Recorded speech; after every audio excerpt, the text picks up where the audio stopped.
Morning all, how are we doing? Morning Stevie. Just checking out the website. We've obviously had the New Zealand dollar rates out, 4.75 now. So New Zealand are now joint leaders with the US dollar, closely followed by the Canadian dollar on the interest rate races.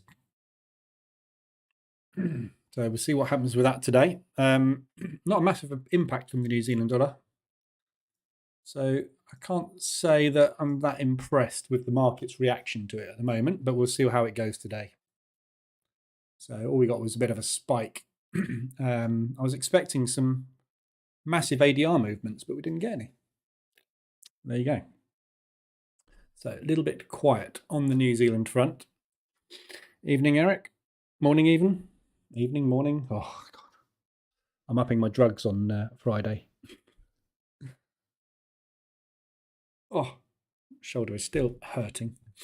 Anyway, so not a massive impact off of this New Zealand. I was expecting a much bigger movement than that, but it's all factored in. I haven't had a chance to read through the notes, so we'll go through the notes this morning and see what exactly Orr said. All right. So is there anything before that? No. Okay. So, morning, Cam. So basically, the wage price index came out at 0.8 and 3.3 year on year. So a slight miss on the wage price index for the Aussie, but that's not really relevant. So the main news, obviously, last night was the New Zealand cash rate coming out at 4.75. So that came out as expected. So the market has been factoring that rate in for the last couple of weeks. So we've had New Zealand dollar, US dollar is not a good one to look at. Let's look at the Swiss. So the market has been factoring in that 4.75 over the last sort of couple of weeks. So we've had a slight drop in the New Zealand dollar. So we've had a good strong push with the New Zealand over the last few months, but they've factored in that rate increase as a negative. So what we now need to see is where are we going next with the New Zealand dollar. So that is now out of the way. So just reading through, I'm just going to focus on the red. There we go. Yeah, so just going to focus on the red because there's a lot of stuff that comes out. So what I'm looking at here is basically the press conference and the rate statement. Yeah. So these are the important things, the monetary policy statement and the press conference. These are going to give us forward guidance as to what they're planning to do with the rates for the New Zealand in the future. So from our 4.75 that we're at a base now, monetary conditions must be tightened even more. So more interest rates I would expect. Cash rate to peak at 5.5. So another 0.75, which is there. So 50 to 75 is what they're looking at for the highest rate, 5.5, not dissimilar to the US, which is 5 to 5.25. So along the same lines, must continue to raise the OCR in order to return inflation goal and fulfill its mandate.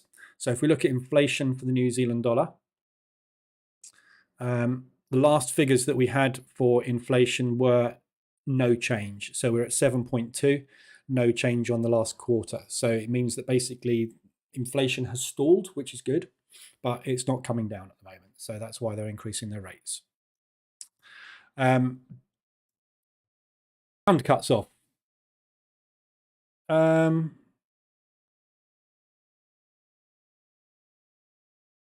Maybe refresh, Mohammed. I don't know. There's nothing on my end. Mic output is normal. Everything's normal on my end.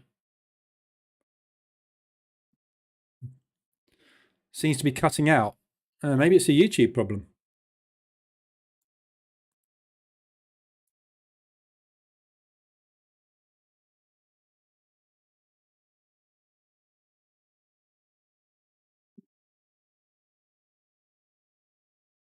Nothing on my end. Mic output is normal. I think it's normal on my end. I'm having no problems. Seems fine. Don't know. See if it clears up. It's been happening more often lately, but I thought it was me. I don't know. There's nothing my end that's that I know of that I can see anyway. So basically the New Zealand rates all expected to rise, but no indication as to when. So we continue to forecast 9 to 12 months of recession. That's not good. That's a long recession, considering their rates are so high. There's nothing else particularly interesting in here. Rates, inflation to be cut to 7.3 in Q1. We are currently at 7.2. That doesn't make much sense. So that was it. Citigroup and Fed interest rates. Right. Citigroup expects the US Fed to raise interest rates 3 times in 2023, making funds rate into the 5% range. Yeah, so that would have to go up to 5.25 if they're going to do that, which is what we expect. 5.5 actually. Okay, so that's it for news. I've refreshed a few times, seems better. Okay, yeah, well, maybe, yeah, I don't know. One thing to check is check your stream quality, because sometimes I notice when I come into YouTube, the stream quality here is not at 1440 or it's at auto. If you set it to 1440, you'd be better off, I think. Sometimes the stream quality I come on and it sets itself to 480. And it all depends when you suddenly hit YouTube what your actual bit rate and everything is and whether or not it sets that right. So that might be something to look at. But markets open in 1 minute. So news today for the rest of the day, we've got G20 all day, and then we've got FOMC this evening. So big one this evening, FOMC. But apart from that, the rest of this day, you have nothing to worry about. So let's watch the DAX and see where the DAX goes. We've got 40 seconds to the open. So yeah, FOMC this evening is going to be either a massive one or a tiny one. We never know with FOMC. So a lot of the times with FOMC, what we tend to find is we get a big, strong move because something will be said during the statement that is unexpected. If it's all as expected, i.e. we're going to go up by up to another 0.5, 0.75 or whatever, inflation needs to be blah, blah, blah, blah, the usual stuff they talk about, then you don't tend to get a massive amount of movement. So FOMC is very hit and miss when we don't have a press conference, and that's the difference. We've got no, with the FOMC meeting minutes, we've got no press conference and we've got no rate announcement. So a normal FOMC can be hit and miss. Sometimes we get movement, sometimes we don't. So there's your 15-minute opening range in if you're trading the pre-market 15. You are short. There's a pre-market 15 short. Let's have a quick look at the Dow, the DAX.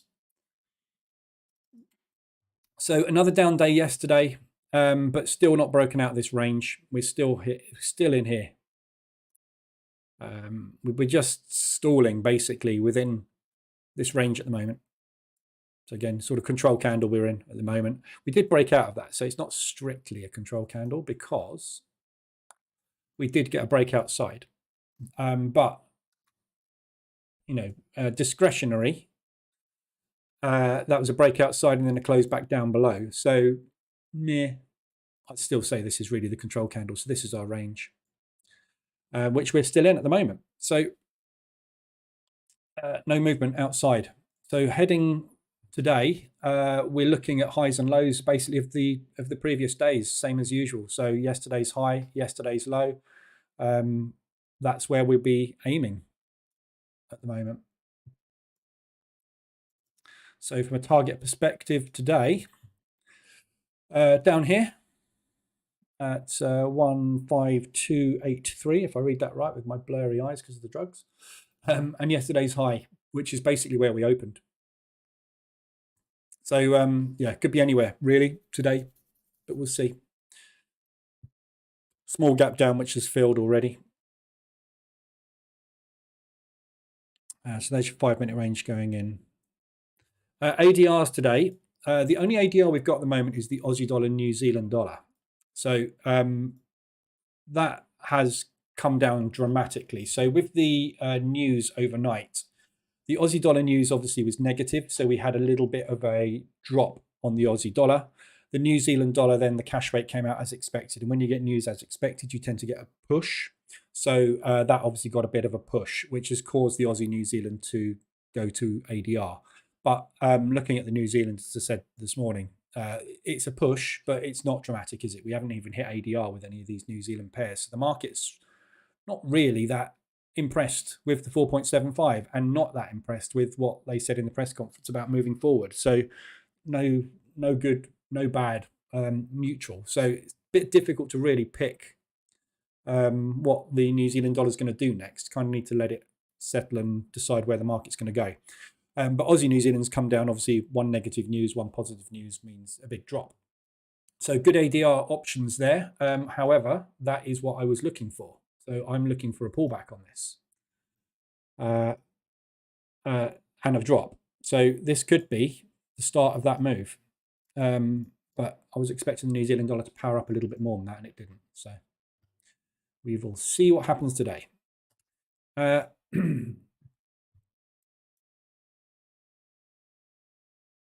so we're just testing the pre-market lows at the moment. So if you're in the 15, you're still in short.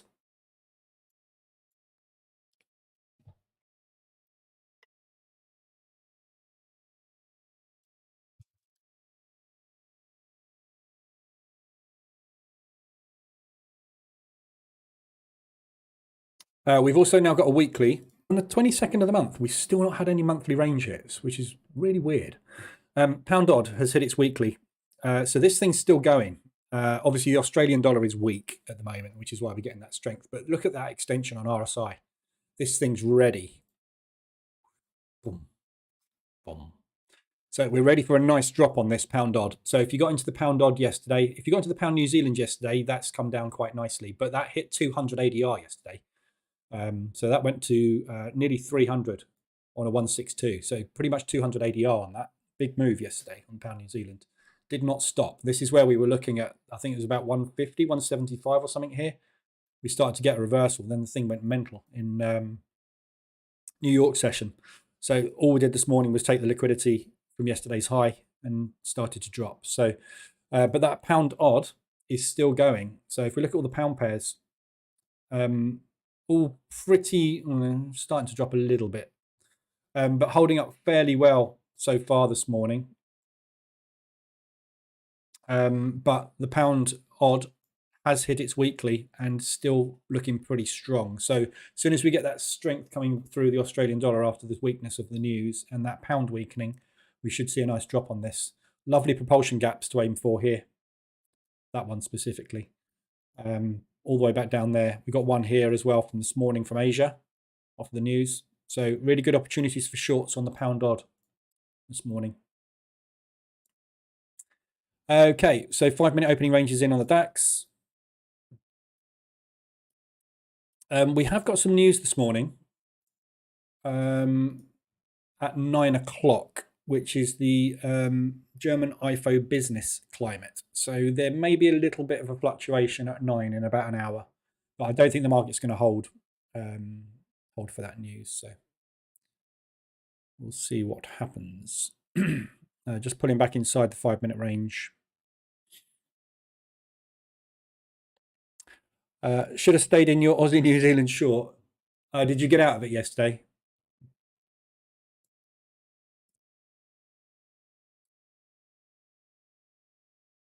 You got out down here somewhere, did you? I guess. Yeah. You can't know though. This is the thing. Long on the DAX. Yeah, you can't know. Never know. This is the trouble. News. It could have come out positive Aussie. They could have dropped the rate to 4.5 instead of 4.75, couldn't they, with the New Zealand? And then you would have been very happy you got out of your Aussie New Zealand. Okay, fairly decent strength. Morning, Freeman.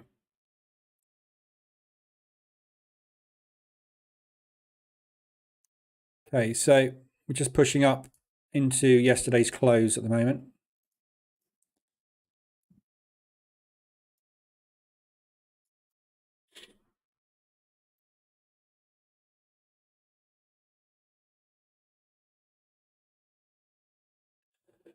So we've got this very large balance here, big accumulation. So if you look at the market profile for yesterday, you'll see it will be looking something along the lines of that. This is where the vast majority of the trading action happened yesterday in this area. So if we are going to push high today, we need to see if this is a fake move or not. But if we are going to push high today, we are going to find a lot of traffic in this area. So it might be quite a tricky long. Morning, Segar. Apple for Teacher. Thank you very much. Right. So that's all the weeklies and the dailies done. Aussie New Zealand is the only ADR you've got today. Fairly tight M5 reversal alert there. So that's not a bad potential long. I like the look of that. If you look at the Aussie New Zealand, though, it is a big sell. Yeah, so we should have been looking for shorts on it anyway. No sentiment at the moment, but fundamentals basically all negative. Aussie against the New Zealand. So and cop positioning at the moment, as far as we know, which will be updated on Friday, is all short as well. So you are taking trade against bias and against sentiment there, if you're going along that. So it might be a tricky one. Okay, DAX has rejected the highs so far. So there's your 10-minute range. That's big. Big range.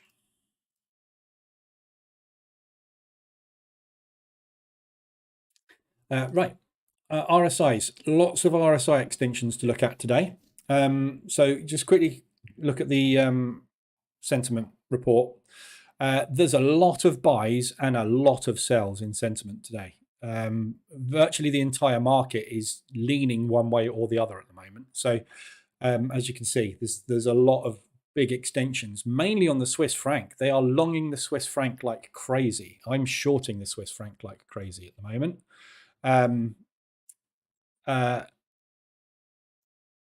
So yeah, sorry.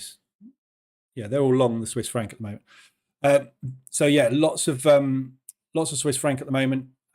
Swiss yen, they are massively short. US dollar CAD, massively short. So if we look at all the big ones today, there's quite a few +6s today. If we just look at the strongest of the bunch, the 5s and 6s. So US dollar CAD as a long. So sentiment is long for us on that one. So the market is short. So therefore we want to be going long. So we're pushing up at the moment at the open. So you just had a reversal lot on M5. So be looking for long opportunities on that one today. Obviously it's been long yesterday. So the market's short this thing. They're all trying to mean revert it. So it might come down, obviously. But if it does, I'll be looking to get in the opposite direction on it. We've also got Euro Yen, which has been on there for absolutely ages. This Euro Yen as a long opportunity. So we keep getting these big, nice spikes to the upside. So they're continuously enticing in those shorts. Liquidity's all sitting at the highs and they're pushing up, gradually pushing up, taking out all that high liquidity. So again, there's liquidity sitting up at yesterday's high at the moment. They're enticing the shorts in. We've just run the lows of Asia and starting to push up again. So nice looking entry long on that one. Just thinking out loud, the Asian high and low might be a good high low actually to take with the sentiment EA. At the moment, the sentiment EA is just trading previous day's high low, yesterday's high low. Ignore this blurriness. I've just changed all the coding on it this morning. I've just got to reset this test up today. So Asian high and low might be a nice entry opportunity. So when we take the Asian low out in London, that might be a nice opportunity for longs or shorts, obviously, depending on which way the sentiment's pointing. So that would have been an entry there.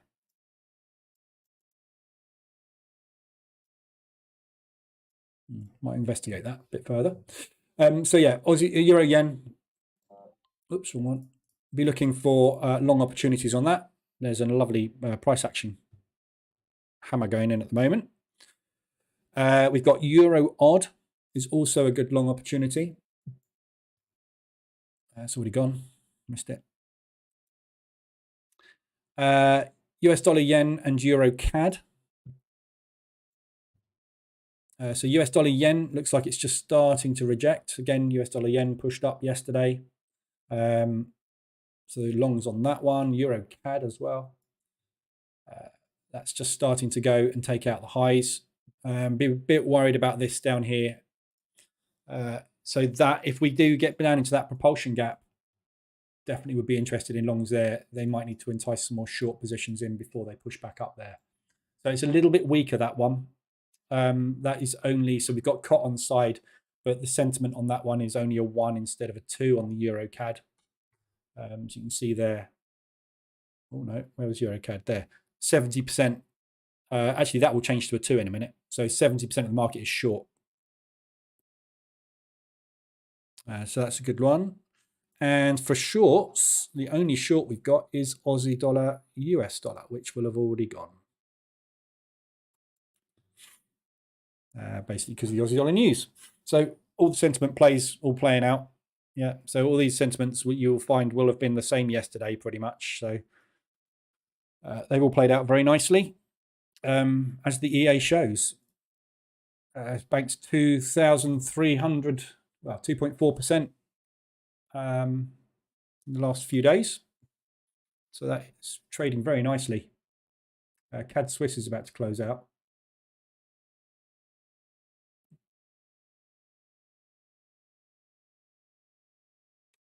Where's CAD Swiss?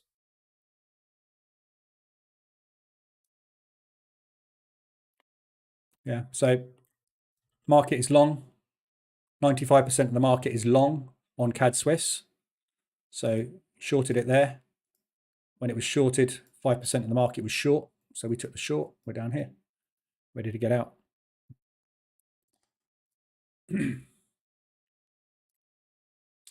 So I've got mine set to bank at, I think I've got it set to bank at $500, 0.5% basically.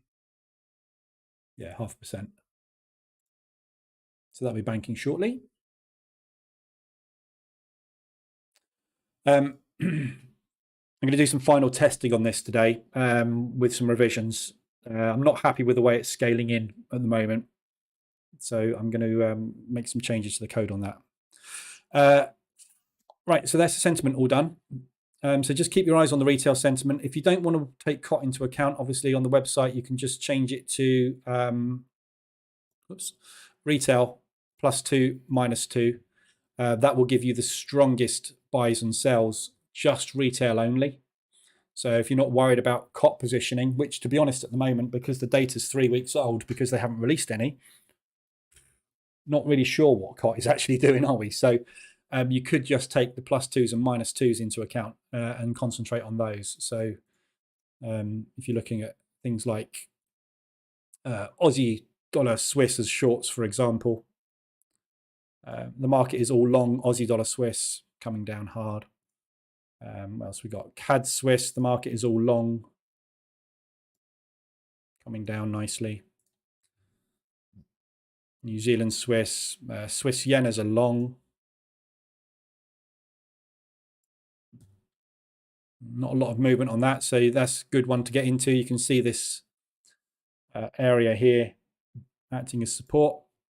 So they're just gradually taking the liquidity, and eventually they'll run for those highs when they need it. Yeah, so lots of opportunities on the sentiment side of things. Buyer scorecard hasn't changed. So that change that we've had with the New Zealand dollar hasn't really affected it much. It's still ahead of everything. The only thing that has been affected is the New Zealand dollar, US dollar. So you can now see that the New Zealand dollar, US dollar, where that was a -1, that is now a 0, because now the interest rates on the New Zealand and the US are the same, which means there is no advantage from a New Zealand US dollar to be in any direction on it, because the interest rates are the same as each other. That bias is now zeroed. So now we've lost a little bit of bias there. So again, COT, really need to see the update on the COT, because at the moment we're behind on this because they haven't released the figures. CFTC is still having problems with their data. So hopefully by the end of this weekend, that should all be up to date. Friday, they've promised that they are going to release some figures. Which ones we're going to get, I don't know. So hopefully they're going to release the latest figures because they're the most important ones. But so there's not a lot of change from the New Zealand dollar's perspective. It was still better than the CAD, so that hasn't changed. Aussie dollar, New Zealand dollar, that hasn't changed. It's still been, it's all the same stuff. So thanks for the follow, Eric. So yeah, so basically nothing's changed there. We went through all of these on Monday. All these still stand as good sells. So Aussie dollar, US dollar, good sell. Coming down nicely. Aussie, New Zealand, good sell, coming down nicely. So they're all doing what we're expecting them to do. So looking at the RSIs today for opportunities to get into any of these. We've got lots of these. Let me just see what's going on with the DAX. So stopped out of my long. Now I'm short.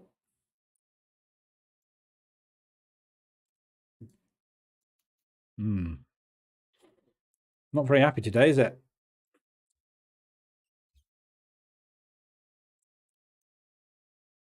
So I've just gone short on the DAX. I've stopped out of that long position.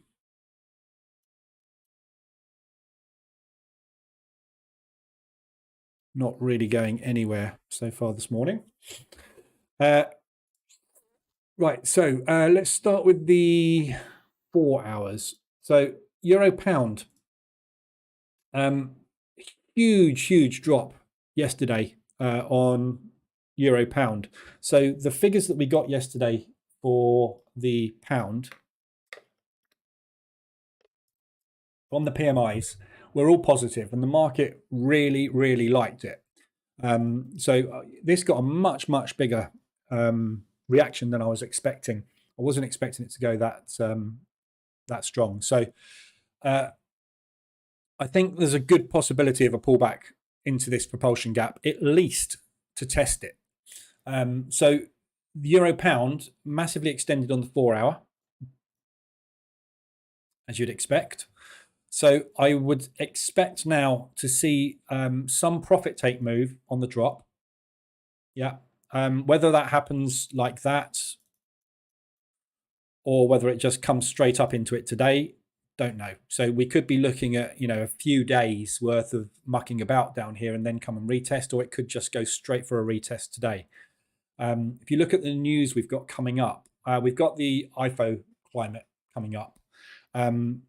But apart from that, there's no euro news we've got coming up at all this week, and there's no more pound news. So there's no catalysts in the market at the moment, apart from this IFO sentiment, to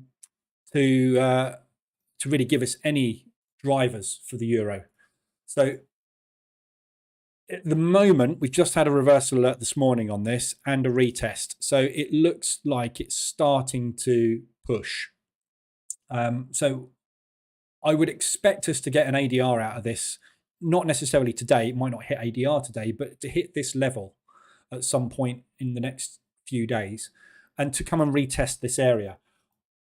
I suspect long term, we will completely invalidate that propulsion gap in exactly the same way as we did previous.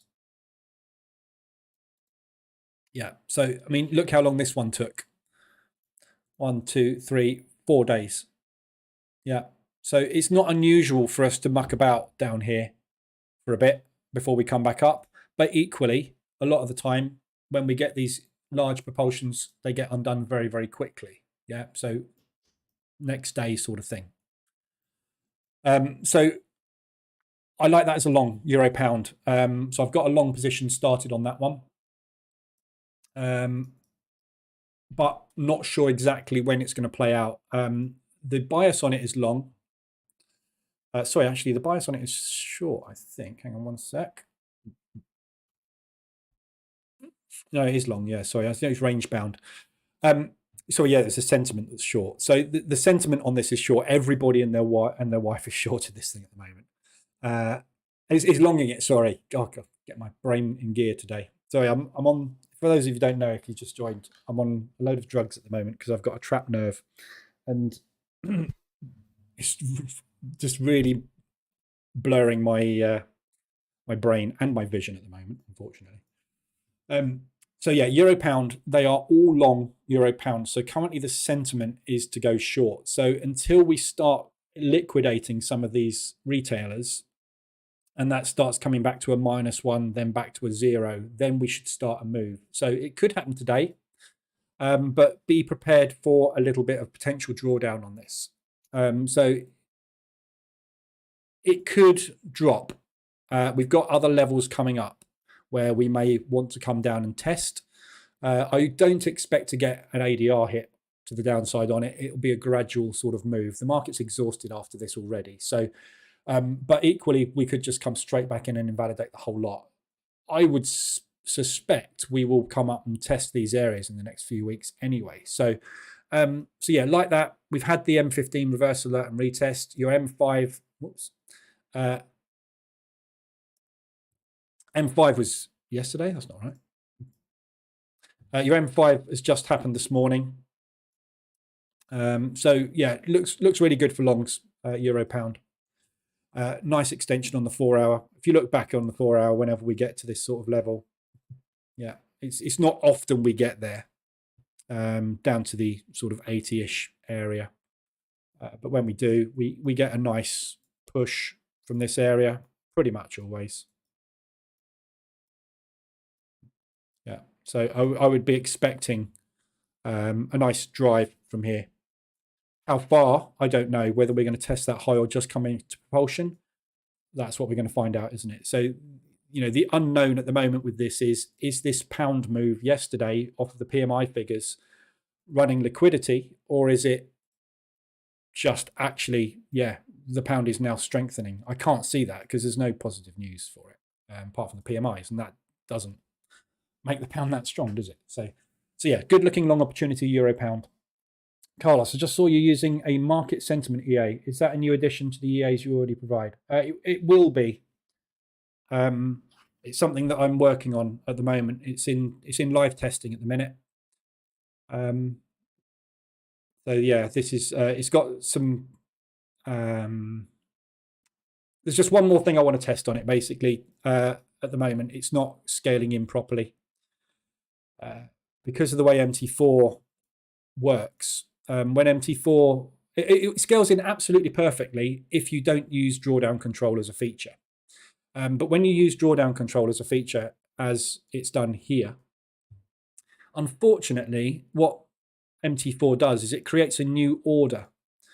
At the moment, the EA is using distance from the last order to scale into positions. And unfortunately, because my MT4 deletes the old order and makes a new one. So when you do this, yeah, order number 3015 is now deleted and becomes order number 3739, which you can see up here. So what the EA is now looking at is this is the latest order placed.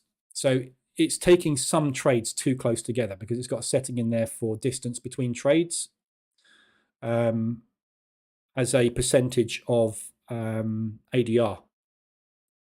I can't even find out where that is. Somewhere in there, there's a distance between trades somewhere. Minimum distance as a percentage of ADR or ATR to trade. So I'm looking for half an ADR basically between trades before I get in. So there's a problem with that because of the way MT4 works. So I've just got to find a way to do it in the same way as the market reversal alerts EA does, basically, which is take the last order placed and store that and use that instead of using what MT4 uses. So anyway, but long story short, it's in development, and it pulls in the data from the website. So it pulls this data you see here. So Swiss yen. Let's find one that's New Zealand dollar Swiss 84.16.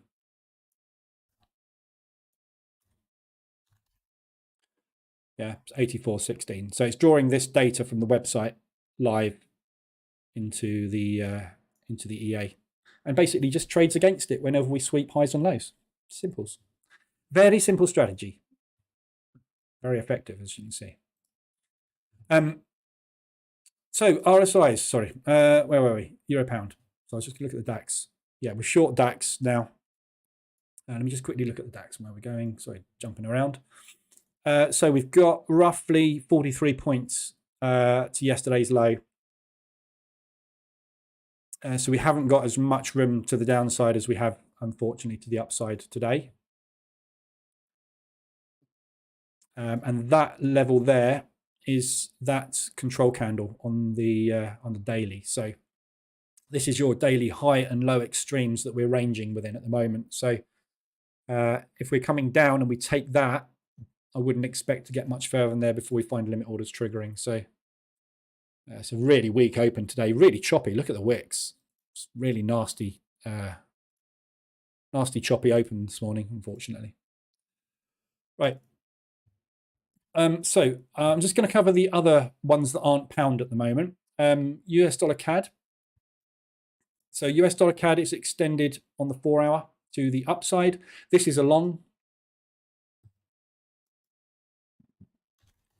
So US dollar CAD is the strongest buy we've got out there at the moment. We've got COT on board as far as we know. All the fundamentals are bullish, and we've got retail all stupidly shorting this at the moment for some reason. So obviously it's driving higher. So US dollar CAD is a long, has been a long for ages. Not going to find an opportunity, I don't think, to get into this today. So that's absolutely flying. I wouldn't want to take that as a 4 hour RSI mean reversion at the moment. Just looking at levels. So we've broken out of the recent high. As you can see,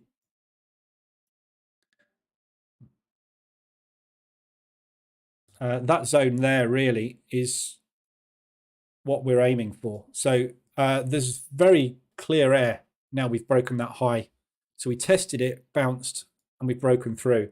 There's nothing recent to stop us now moving up. So this thing's got clear air all the way up to 150 ADR today. Whether or not it does that, I don't know. We'll see. But obviously, price doesn't just go, oh, okay, there's nothing there, we'll go like that. It's going to go like that. Yeah. So just look for market structure.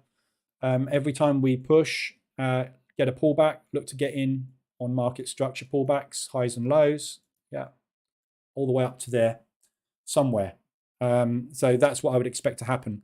Be aware of news, though. We have got FOMC this evening, so we could go parabolic later. There's nothing to stop FOMC just going pop straight up there. If we get up there, I'd probably look for limit orders to trigger. There's going to be a load of limit orders sitting in this area somewhere that are going to trigger. So it will come back down from those highs, but we are extended at the moment. I can see this basically just getting extended and staying extended for a while up here. So just sort of hovering a little bit, but it will probably want to pull back. So if it does pull back, look for lower time frame, M5, for example. So as we pull back, wait for reversal alerts long, get in on the pullbacks. Look for areas that we might pull back into. I mean, highly unlikely we're going to get down there, but somewhere in there, maybe. If it does decide to come back down and take out the Asian lows, we could look for a reversal off the Asian lows. There's a propulsion gap there, which is just about broken. Not really an accumulation, but it's a strong move which started that. So this is where the buying started in this area. So likely you're going to find limits triggering there as well. So either lows or somewhere down there potentially for longs if it pulls back. If it doesn't pull back, you might find that it just pulls back into the support rectangle and bounces from there. So just going to be quite a difficult one to get into that. but I wouldn't really look to mean revert it. I'd look more for longs. The pounds I'm going to go through separately because obviously they're all extended. Literally every pound apart from the pound US is extended. So quickly looking at the hourlies, euro odd, hourly extension. So the bias on this one, let me sort them easier in it. Euro odd is range bound, cot long, retail sentiment long. So we should be looking for longs on euro odd. It's already gone, missed it. So again, extended to the upside. Probably mean revert somewhere. But we should be looking for long opportunities on it. So this area here potentially could act as support. So that is the yesterday's high basically here. So we could look at that if it pulls back as a support area. Likelihood is we're probably going to sit somewhere around this accumulation and pop back down into there and go, but difficult. So I wouldn't really want to mean revert that because I'm looking for long opportunities on it. We've got all the Aussies extended to the downside. So all of these, if you look at the Aussie dollar pairs, we've got mixed sentiment on the Aussies, but the vast majority of it is short. Yeah, so we should be looking, these are range bound, but they're negatives.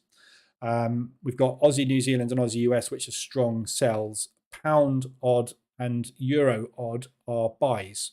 Again, got to take this with a bit of a pinch of salt at the moment because we haven't got the COT data. But if you look at the sentiment on them, that's probably what I would focus on really. So looking at all of these odds, Aussie dollar CAD, that one's not extended. That's one of the only ones that isn't. Aussie dollar Swiss, very nicely extended to the downside. So Aussie Swiss is a sell. We should be selling it. Retail is long. Therefore, it's coming down.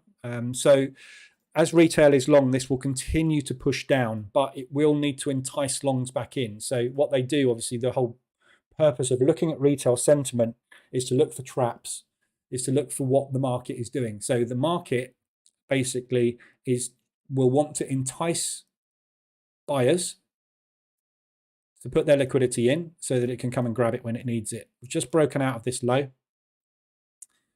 So any kind of pullbacks on this, you can short. However, obviously it's nicely extended at the moment. So probability is we are going to get a pullback from here. So if you want to take this as a mean reversion, you can do, but you are trading against sentiment, and the likelihood is they will continue to push this all the time that the market is long. Yeah, you know, with this retail sentiment, what they're doing. Whoops, Aussie dollar, yeah, Aussie dollar Swiss is a negative. Yeah, so all that they're doing basically when the market is the wrong way. Where's it gone?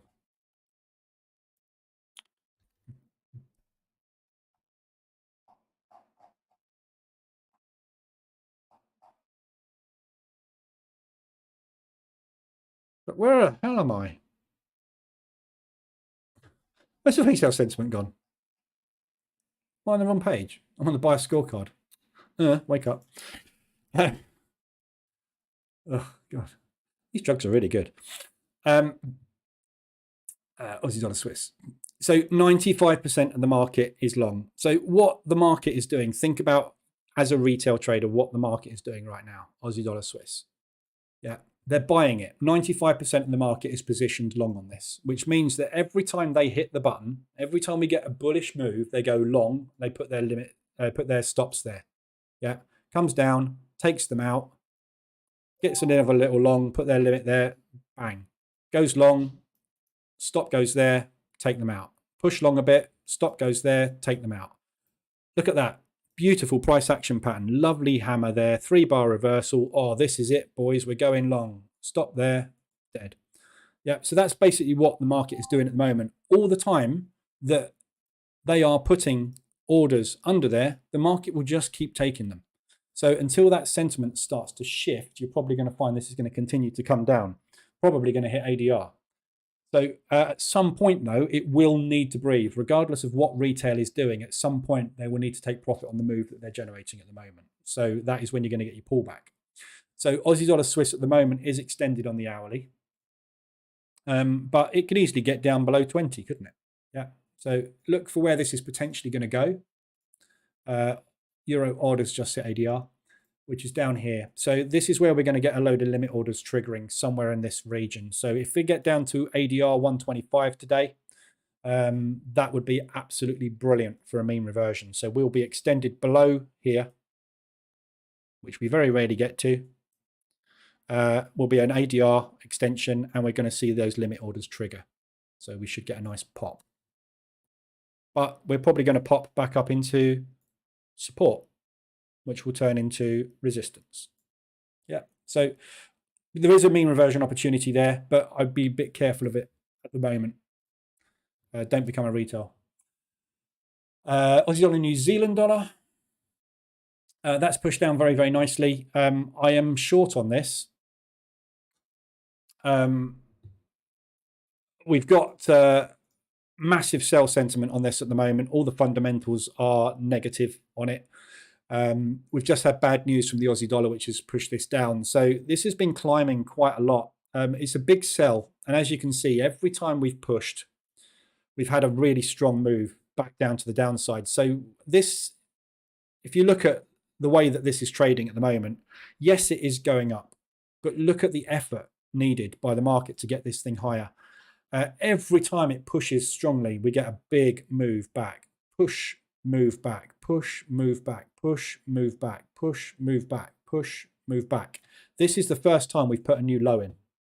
So this is potentially forming our peak formation high.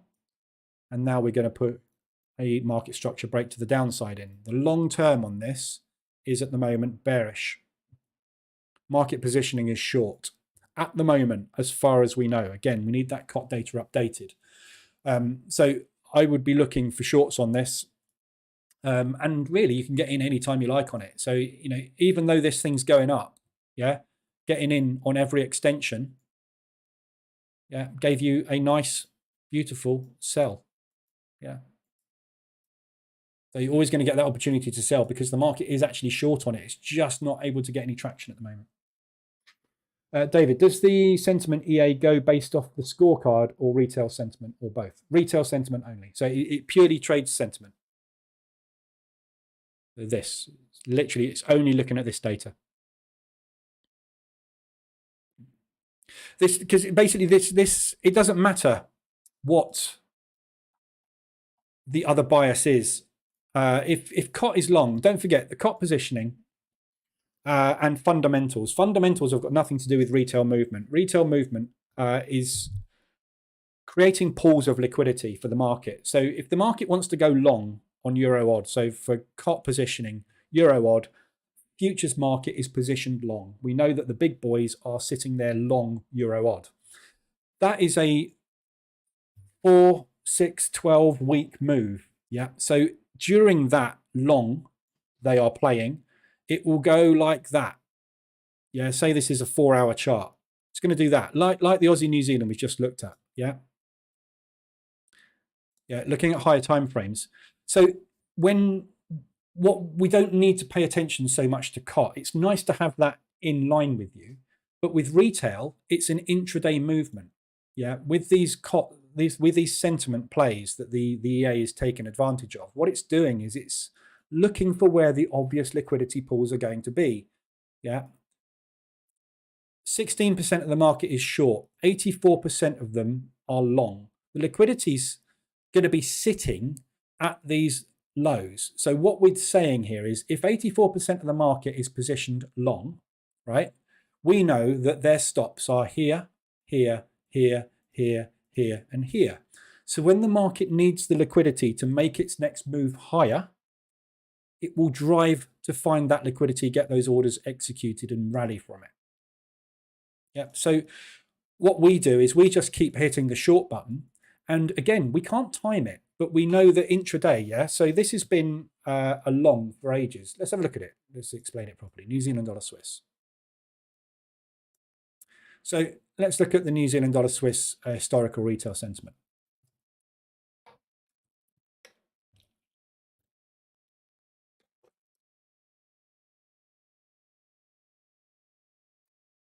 That's more data problem there. I need to sort that out as well. I've got a filter now that filters this out. Occasionally we get these spikes where it misses the data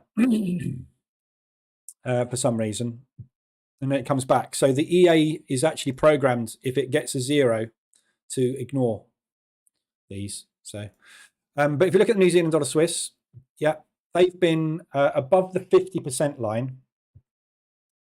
So that's your 50%. That's your 75% there. So they have been long on this thing, right, for since the 31st of January. So the whole of February, basically, they've been long on New Zealand dollar Swiss. So the whole of February, right? So let's go back to there. So January. So this is where the market flipped long. Yeah, they went above that line, that 50% line. Yeah. So they actually went long on it. 31st. This is the 31st here, 31st of January. So end of January, the whole of February, the market has been long on it, right? Look at what this has been doing since the 31st of January. Remember, everybody's long, collapsing. So all it's doing is, because everybody has been long since that point, what it's doing is, it doesn't mean it's not going to go long. Look at it. It did go long there. It went long there. It went long there. It went long there. It went long there. But what it's doing is, it's enticing the people to go long so that their liquidity gets put in there. Then it takes that liquidity. Then it entices the people long, gets their liquidity, takes it. More long candles, takes it. More longs, sit there for a while. Oh, this looks like a good one, boys. Let's add. Add, takes it, moves down. And that's basically what it does over and over and over again. So what you're doing is intraday, you are going to go into drawdown because it is going to go long, because it needs to entice more longs in to get more liquidity placed so that it can take it.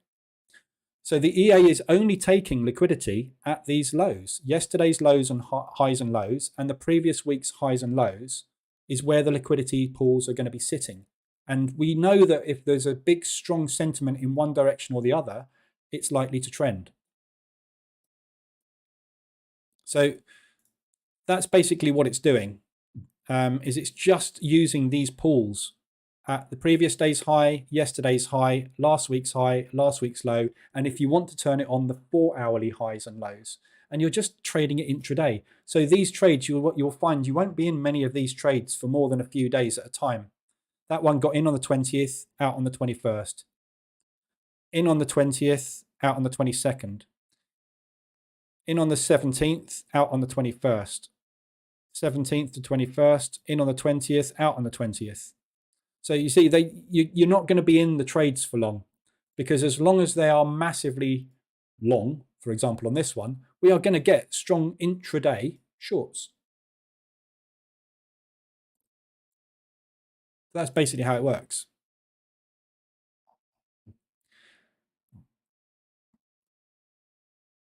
If that makes sense. What if you're in a trade and the sentiment changes? Do you begin manually managing that trade? Yeah, so what I do, it's up to you what you do. The EA I've created so that it can do whatever you want. It uses stops, take profits. You can have trailing stops. You can do whatever you like. But the way that I trade, obviously, as you know, is position trading. So I'm position trading sentiment. So I will get into multiple positions on it and do drawdown control. So if we sort this by instrument, the moment there's nothing, it's in multiples on. That's annoying. This is pound Swiss.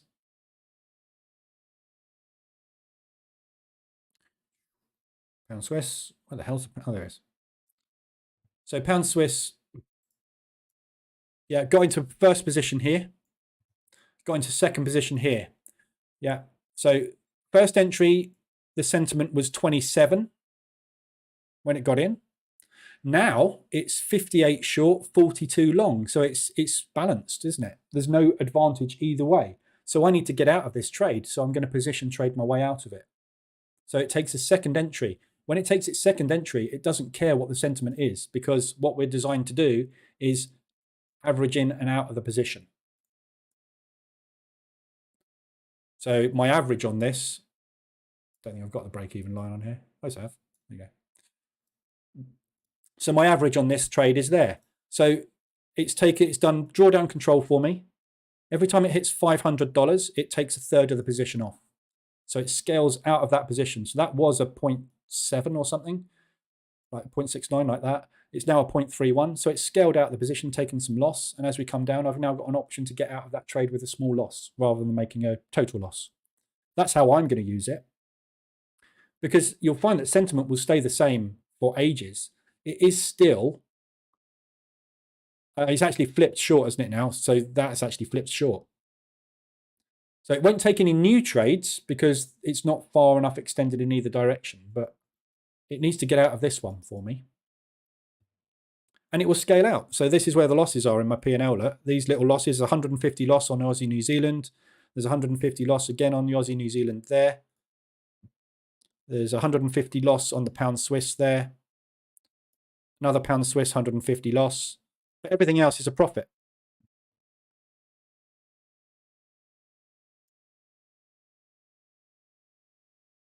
Yeah, that's how I'm going to do it. But if you want to trade it with a stop loss, you can trade it with a stop loss. I've made it flexible so people can do what the hell they like with it, which is what I do with all my products.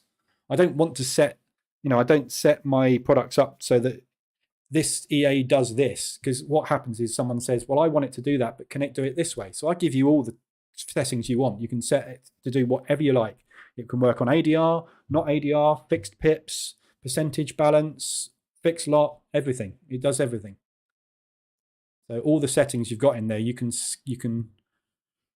set trades whatever times you want. You can use fixed percentage or amount of money. Your stop loss can be either a fixed pip or ATR. You can have your stop loss removed immediately, so in effect position trading, or it can relieve the stop loss in place.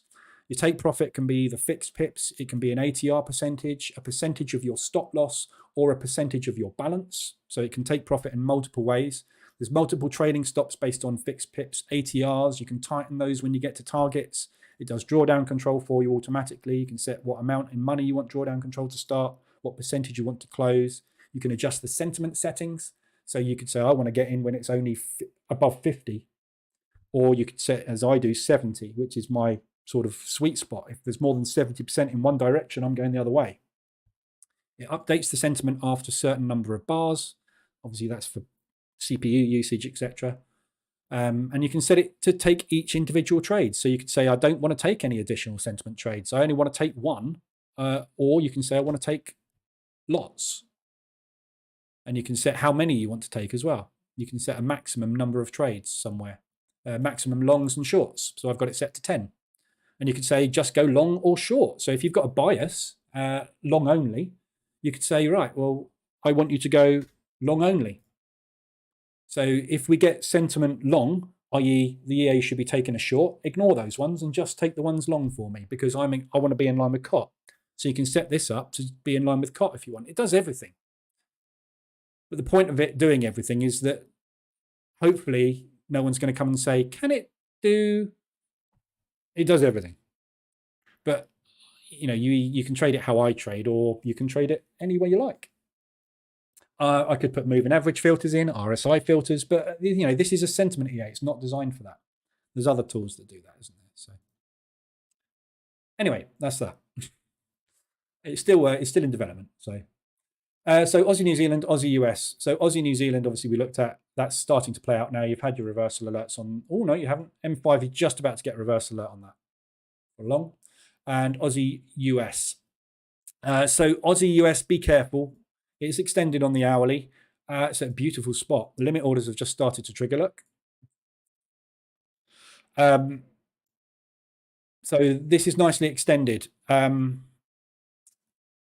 FOMC, obviously. So again, when you're entering any trade against the US dollar today, you are entering a trade with the possibility of them pumping the dollar with FOMC and that thing just collapsing, or them coming out and saying, actually, looks like we are going to go into recession quite badly. We thought we weren't, and it's going to go that. No idea. So any trades you take today, obviously, see where you are at 7 o'clock this evening. When FOMC comes out, you might want to break even or take them off. So there's those. So that's all the hourlies covered. Euro odd we've covered as well, haven't we yet? So the others that we've got extended are all pound based. So pound odd. So this move that we had yesterday, the PMI figures. So we had a very strong reaction to PMI, a lot stronger than expected. PMI is not a leading indicator. It's one of those things that does affect price, and it does go into the scorecarding system with most banks. So they will give PMI a weighting, and obviously when that comes out, we tend to get some action. But what the PMI is to do with purchasing managers. So it's a kind of interim between CPI, which is the consumer price index, and the manufacturing indexes. So these guys are buying from the manufacturers, passing on to the consumers. So that chain of CPI, the inflation, is starting from people making things to people buying things at wholesale to selling it to the general public. These are the guys that sit in the middle. So it's kind of a precursor to what will happen to CPI. That's the way they use it. So when we get positive figures, it will tend to push because there'll be more confidence in the CPI figures being what they're expected to be. However, when everything is looking so gloomy for the pound, in this case, when you get a positive PMI, it's a like glimmer of hope in a very, very dark tunnel. We are going into recession in the UK. So doesn't really matter what happens with these figures moving forward. We're expecting the pound to devalue. So I don't think this move that we got yesterday is warranted on any of these instruments on the pound. I think this is more like this. Yeah. And that's what we've got coming. So these extensions, from a fundamental perspective, we just pulled straight up into that propulsion gap. I think we've probably got a drop coming. I don't know, obviously, because I can't see what the cot positioning is at the moment because they haven't updated it. But I don't think they are strong on it at the moment. If you look at the pound pairs, we've got cot positioning short against the US and against the New Zealand and neutral against everything else. Yeah.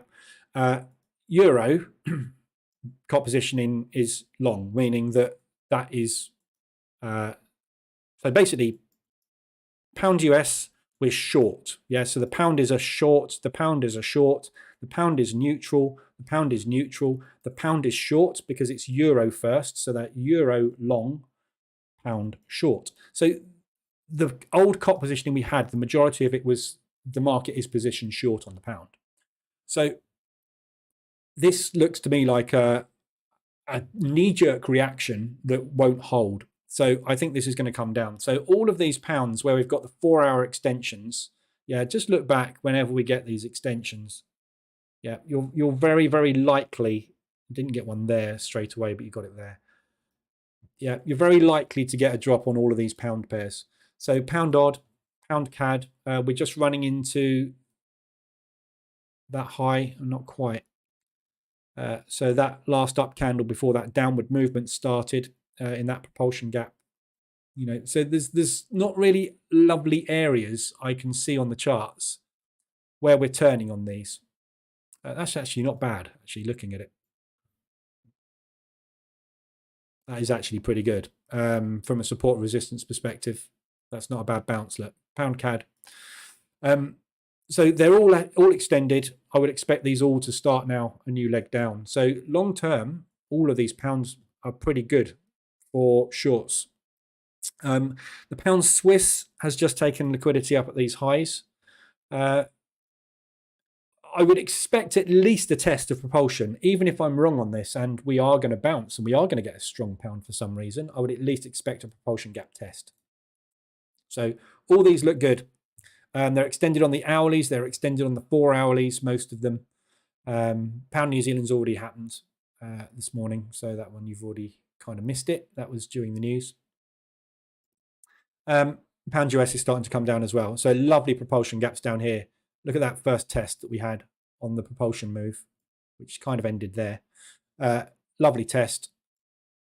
Yeah. So if we get back up in, so the way you obviously want to trade this, you've had the reverse alert short. So any propulsion gaps potentially are short opportunities. Any pushes back into the support rectangle on the market reverse alerts indicator are shorts. So looking to trade it back down into propulsion and eventually obviously down there. But you've got FOMC this evening, so you've got to be a bit careful with FOMC. But yeah, all of them good looking short opportunities. Crowd, good morning. You're late. What's your view on Euro US dollar? Music. Euro US dollar. So Euro US dollar is a big sell at the moment. We're unsure on this one from a cot positioning perspective. Retail, there's no advantage either way either. So fundamentals are short on it. However, with the Euro US dollar, it's one of those that's kind of a long against a long. So the euro is fairly strong at the moment, and Lagarde is talking it up and pushing it and pumping it all the time. The same with the US dollar. We've had nothing but good fundamentals coming out. We get every piece of news we're getting on the US is good at the moment. So it's all really, really good news for the US as well. So when you get two currencies which are both strong longs, you tend to get either a range or a very slow channel form. So at the moment, we're obviously pulling back because we've had lots and lots and lots of good US dollar strength. So I would be looking more for shorts than longs on it, but very hard to get into. There's this big old propulsion gap which we're potentially going to come and test. And when I see things like this, so this is FOMC and the interest rate change. This is the unemployment figures and the positive unemployment that we had, which we weren't expecting. Since that, we've not really looked back. So everything in my being says that this is going to get tested because virtually they always do. However, we do get orphaned propulsion gaps. This could be an orphaned one. So we've got this horrible long hanging over us. And the only way that's really going to get reached is if the Fed talks down the US dollar in FOMC in the meeting minutes today. Or we suddenly get a rally of negative news coming out. So we've got the FOMC meeting minutes this evening. Tomorrow we've got the preliminary GDP. So if that comes out as a negative, not expected, that might help. We've got PCE as well coming out on Friday. But I would be looking for shorts on it. How you get into it as a short, difficult, because you're not getting many pullbacks on this. So it's quite hard to take a small pullback like that. There's no support resistance areas really that you're running into on it. It's just very orderly coming down. So propulsion, short, potentially. If it did take yesterday's high or the previous day's high or hit ADR or RSI extension, shorts. The German IFO climate has just come out 91.1 on a forecast of 91.2. So that is not really anything. It's ever so slightly negative euro, if anything, but it's not. Oh, it's as expected. Sorry. I thought that was different. Yeah. 91.2 is the forecast. Not 91.1. One of these guys has got it wrong. But either way, it's 1 percentile. It's not any, doesn't make any difference. So yeah, I'd be looking for shorts. However you want to get in. So unlikely you're going to get an RSI extension to enter. You might get one on a lower time frame like M30 or M15, so you could monitor the lower time frames for RSI extensions. You haven't had one for 2 days on this. Last one we had was on Monday, which was a liquidity run of the highs from Friday, and it's just come down since then. There's no sentiment either way on it.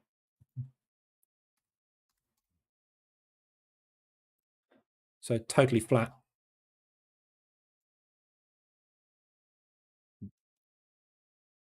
$57.43. So ever so slightly long, which means it should be coming down, which it is.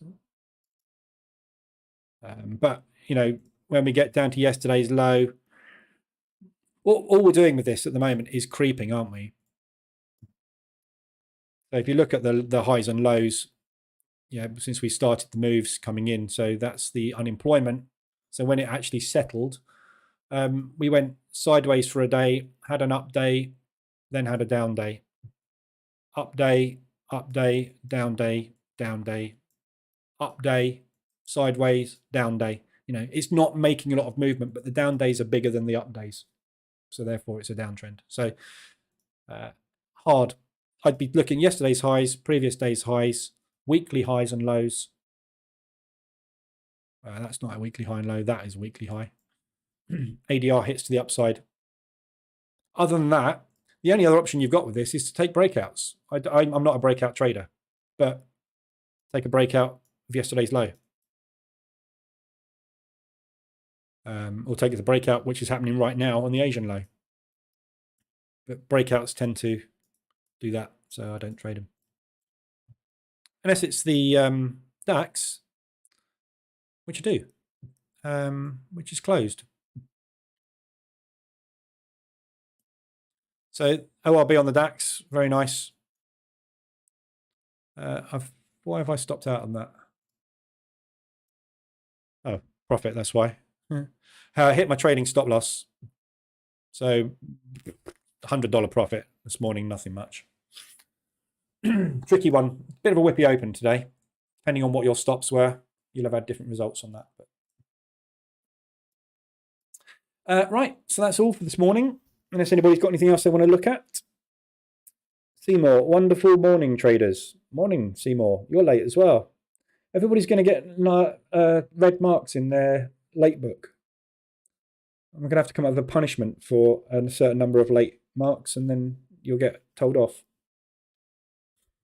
It's like going to school again, isn't it? My kids have just had notification that their detentions are changing at school. So they used to have one detention a week, where everybody that had been naughty that week went into detention. Now they've changed it to there's different detentions every day of the week. So if you're naughty in lots of different classes, in theory, you could be in detention every day. Not that they've had any yet, touch wood. It's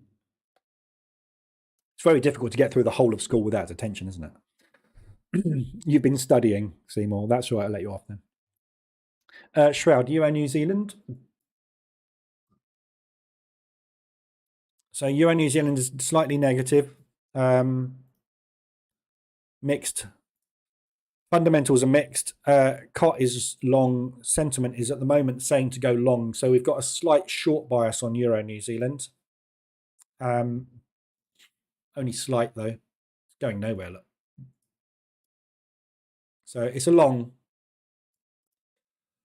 but it's not a very easy one. So looking for pullbacks basically to get into longs on it. So be looking yesterday's low. That's also round about ADR. So if it gets down to there, there's an opportunity for a long. We've got a propulsion gap there, which hasn't been tested yet as well. 125 ADR, so that would be a good opportunity for a long. So yeah, Aussie, New Zealand, Euro, New Zealand, I'll be looking for long opportunities on it. It's a -2, but we've got a slight bias long. The trouble with the New Zealand is so attractive at the moment because of its fundamentals. Because we've got now, especially, we've got this 4.75 interest rate now, which is tying with that. The most attractive places at the moment to put your money are there. If you're an investor and you want to get a good return, you need to be holding these three currencies. So therefore, they will buy those three currencies more often. Oh, Aussie New Zealand you want to look at? All right, sorry, okay. Well, Aussie New Zealand is a totally different kettle of fish. So Aussie New Zealand is a massive sell. We've got no retail on board at the moment, so that might change depending on what retail do today. I would suspect that retail will be getting in long today. So I would be looking for shorts. So I'll be looking for shorts on this anyway at the moment, but difficult to pick where to get in now. So this news that we had today didn't leave any propulsion gaps in place, because all we got was this huge whipsaw, a down move, and then a down move with a huge liquidity run. Double-ended stop hunt, basically. So all they did with the news, basically, is anybody that traded the news today got in. If you were short on it and you didn't get out, you got broken even. So if you'd have seen that candle, you would have said, wow, this is a long. So you'd have gone long, you'd have put your liquidity under there. So they immediately came down, enticed a load of people short, so they put their liquidity there. So on the next candle, they spiked up, took the liquidity of all the short players, spiked down, took the liquidity of all the long players, and pulled it back. And then we are now moving down. So all they did over 15 minutes, over 45 minutes rather, during that news event was liquidate the entire market. And that's what they do all the time, isn't it, with news? So nobody won during news. And at the moment it's pushing down because we had negative news for the Aussie and we had positive or as expected news for the New Zealand dollar. So I would continue to look for shorts on it because the New Zealand dollar is still more attractive from a fundamental perspective than the New Zealand. The New Zealand is more attractive than the Aussie. So we've got negative interest rates, negative interest rate change, negative inflation, positive change. So there is going the right way for the Aussies. GDP is a negative, no difference on the change there. Unemployment is a negative and unemployment change is a negative. COT positioning last time we heard was short. So there's no reason to take any longs on it. So you've got to be looking for ADR hits to the upside, RSI extensions to the upside, reversal alerts short, wherever you can find them.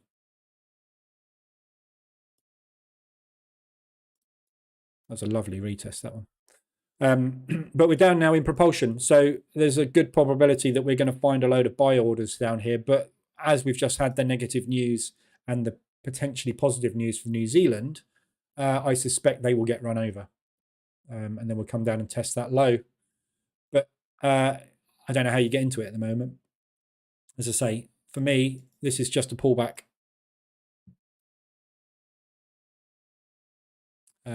All the time we are continuing as we are with interest rates, that should be what happens. But New Zealand have said that they reckon they're going to go into a recession this morning.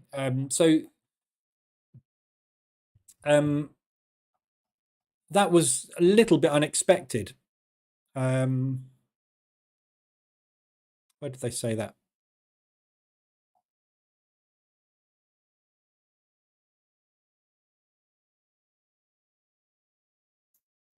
But that isn't the forecast of the IMF. So somewhere in there. But yeah, so that's not the forecast of the IMF. So don't know what to really believe on that one. But at the end of the day, the interest rates are 4.75, so it's bullish. New Zealand dollar. Seymour, basing my new strat around the Voss predictor. Some kind person is always. What are you doing in here then, Seymour?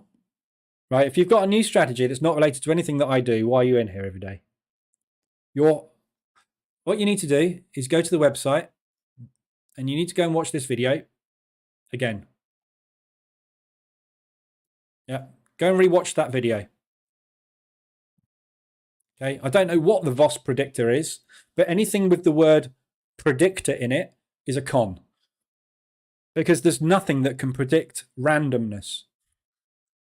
So throw that Voss predictor away and stop building your new strategy. Everything you need to know about making money in the markets is on my website. And if you still haven't absorbed it by now, I give up. It only works for me on 3 markets, which isn't a problem really. Right, okay, so if you've got a predictor, right, so you've answered your own question there, you just haven't realized it yet. If you have an indicator or a strategy that only works on 3 markets, it's curve fit to those 3 markets. If you've curve fitted it, it means it's not going to work in forward testing. Curve fitting is the biggest unknown for people. They don't understand curve fitting a lot of the time. When you have an indicator, so for example, the market reversal alerts EA, the ADR reversals set file works on every instrument, right? Because it is a constant. average daily range is a constant and it's dynamic and it changes regularly. So using that as a measurement works across all instruments. It works in Forex, it works in stocks, it works on everything. If you've got something that only works on 3 instruments, it means that it's curve fitted to those instruments. When you get curve fitting, that is based on historical. So what you're saying is, I've tested this on 3 instruments historically and it works beautifully. That's because the probabilities and the luck in the randomness that you've tested on meant that it came out with a positive result. Take that test, go back 10 years and rerun it on different instruments. If it doesn't produce the same result, it won't work in the future. You have to understand that. Curve fitting, very, very important. The reason people system hop is because they back test something, it gets amazing results, and they don't realize they've curve fit their back test. So then they forward test it and it has a losing run of 10 and they go, that's crap, and they move on to the next thing.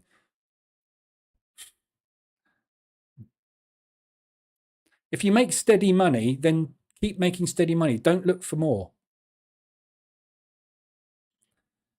And if you're going to find a strategy, use a strategy that works across all instruments. Otherwise, it's not really, the only strategies I would say that you can use only on certain instruments are time-based, like the opening range breakout only works on indices. But the reason it only works on indices is because we have a time-based start. Yeah, the reason this doesn't work on Forex is because there is no open in the Forex market. So understanding the reason why this only works on those instruments means it's fine. So if I test this on Forex, I don't expect it to work because the Forex market does not open at 8 a.m. in the UK. But if I had an instrument, an indicator or an EA that was specifically designed to work on a strategy, that strategy should work on anything. Because it should also be based on the average daily range and some dynamic that changes regularly. Fix any EA you buy that's got fixed pips in it is never going to work in the future, because there's this thing called ATR which changes, and if you look at the ATR on something, pound New Zealand's a really good example. Yeah, look at the ATR on this thing. So when it's trading there, if you had I don't know, let's say you're using a 40 pip stop on pound New Zealand, right, which is a quarter of an ADR. If you use a 40 pip stop there, you're going to get a totally different result to using a 40 pip stop there, because the average true range or the average daily range of this instrument there was way, way, way, way higher. Yeah, the average true range of the instrument there was 316. Down there, it was only 100. So it's 3 times higher. So you need to increase your pip stop by 3 times, which is why I use ADR, because it's dynamic. So I'm not having a go, obviously. I'm just putting my point across. You know my point on strategies and system hopping. And yet you come in here and say you're strategizing and system hopping. What stock are you trading now? I'm not trading a stock. It's written up in the screen. Everything I'm looking at is up there. Yeah. So when I change instruments, it changes up there and it shows you what I'm looking at. Yeah, that's the DAX. That's the CAD-yen. I don't trade stocks. I used to. Don't trade stocks anymore.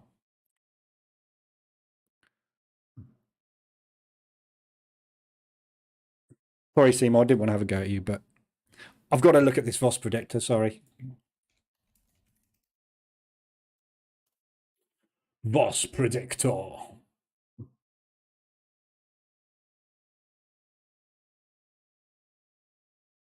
Hey, look, it's tarot. If you Google an indicator and it comes up with tarot cards, you know you're onto a winner.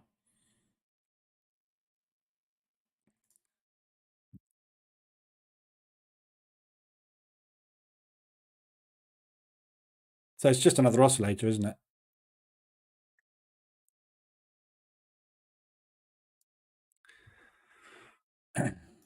Didn't work there.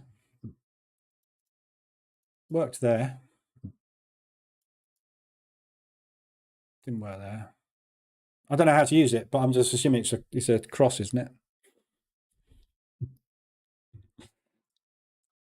But yeah, anyway, false predictor.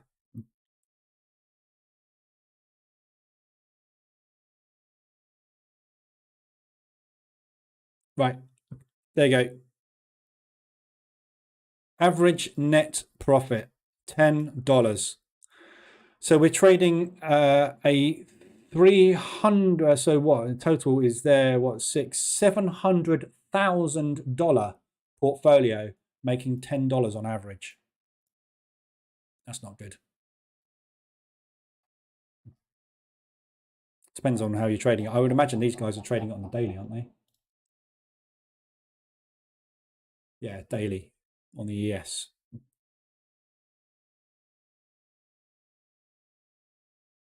Yeah, use it. If you like it, use it, but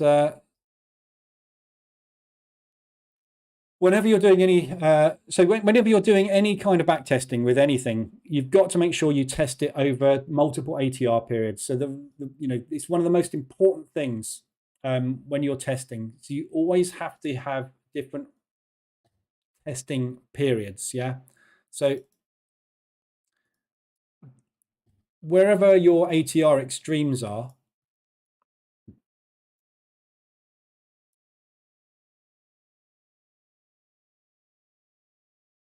so this is 300. Oh God, I don't know what that is. So that's probably 193 down to 30, isn't it? I guess for the ADR. So you need to test it over multiple periods. So this is a really good testing period there because we had ATR fluctuations constantly. Yeah. That period is a good testing period there because we had low ATR for a sustained period. That period there would be good to test because we had volatile ATR spikes followed by a low ATR range. So if you test it over November 2018 to February 2019, October 20 to April 21, and from January 22 for that entire year, you're going to get 3 completely different market cycles. And within those market cycles, if the strategy holds up during those different things with whatever settings you're using, it's robust. If you can run it over that and it survives, it's a bloody miracle. Anything that survives COVID, happy days. I don't think there's much out there that would have survived COVID, but Ukraine war starting, that's when the Ukraine war started. So that's what you need to do with any strategy. You've always got to test it over multiple time periods. So when you curve fit something, when you develop something and test a strategy here and you get it optimized and working beautifully, if you take that exact setting and pop it over here, if it produces the same nice equity curve, you're fine. If it produces a negative equity curve, you've curve fit.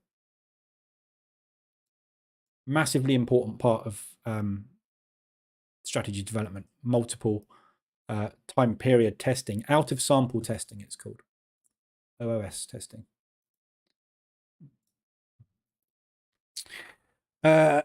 It's more risk management settings that have made it profitable. Yeah, that's fine, but take those risk management settings and stick them somewhere else on a different time. So you've got to test it now with exactly the settings you're going to use moving forward. Test it 3 years ago, 5 years ago. Find an ATR period that is totally different to what we've got now. Look at tell you what, the best way to show you that is on here. Look. This really hammers it home, the difference of where the hell's ATR gone? I was going to use a 10. This really shows you the difference. I haven't got much data there. Let's have a look at the NASDAQ. That's better. So this demonstrates very nicely the difference between a bull market and a bear market. Yeah. Look at these. Look at this bull market that started here. Yeah, and look at the peak ATRs there, and look at what was happening at those times. Bear market, bear market, bear, bear, bear. There's one there, bear. So the difference between a bull market and a bear market is high volatility. Look at the bear market that started here and look at where our peaks are now. That's the old peaks there. Half this bear market, we've been trading above the highest average true range we had for an entire year. So if you've got a strategy you've developed here, it has to also work here. And it has to work here. Because you're going to get completely different market conditions moving forward. We've no idea what they're going to be because we can't see the future. So this is how strategies fail. Whenever you get a strategy developed, it's got to be able to withstand lots of different market conditions. And there are a lot of strategies which only work in bull markets. I've got many strategies which only work in a bull market. As soon as we get these ATR peaks, I can filter it. So my strategy for buying the S&P has an ATR filter of whatever that is, 288 or whatever. If ATR is above that, do not trade long. Why? Because we're expecting a peak. Start trading again. Filter out. Start trading again. Filter out. Start trading again. Just about filter out there. Probably would have made a loss there, to be honest. Yeah. So you've got to be able to test it across those different market conditions, and it'll be the same with everything you look at. There'll be look at the volatility on the euro yen. Yeah. March 2022 onwards, huge volatility compared to previous tiny volatility. So if you developed a strategy for euro yen and you tested it over the last year and it was amazing, how did it perform the year before? Because we had completely different market conditions. There are indicators as well that can't remember, one of the guys in Statoasis, Addy Casey, he's developed a bull quiet, bear quiet type indicator, which is similar to ATR for filtering market conditions, which is really, really good. You have to buy his course to get it though, and that'll cost you about £2,000. But hey, it's basically based on ATR, so it's the same thing. Thoughts on GJ?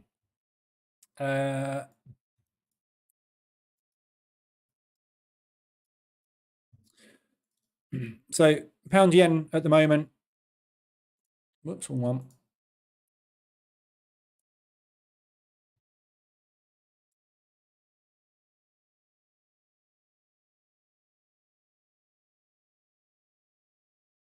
So it's range bound either direction. There's no COT bias either way. Both are negative. So last time I saw COT, we were short yen, short pound. So there's no bias there. Sentiment at the moment is saying to long it. So the market at the moment are all short the yen. So we should be buying pound yen. So at the moment, I would say I would just go with retail sentiment and buy it. So we've got this peak here, which we have just broken above, put in that propulsion move. Obviously, this was the PMI figures. So pull back into there and look for longs. So drop down to M5. And I would ideally look somewhere around here, ADR, in that propulsion gap, wait for a reversal alert and jump in long at the moment. But it is range bound. But it's a very, very wide range. So you've got to be very careful with everything yen, because if this continues to weaken the yen, the Japanese will intervene and they'll dump it. Well, they'll pump the yen, which will dump everything against the yen. So you've got to be a bit careful. You don't get stuck in one of those. But long it at the moment. Seymour, so far it's surviving everything since January 2020. That's good. That's great.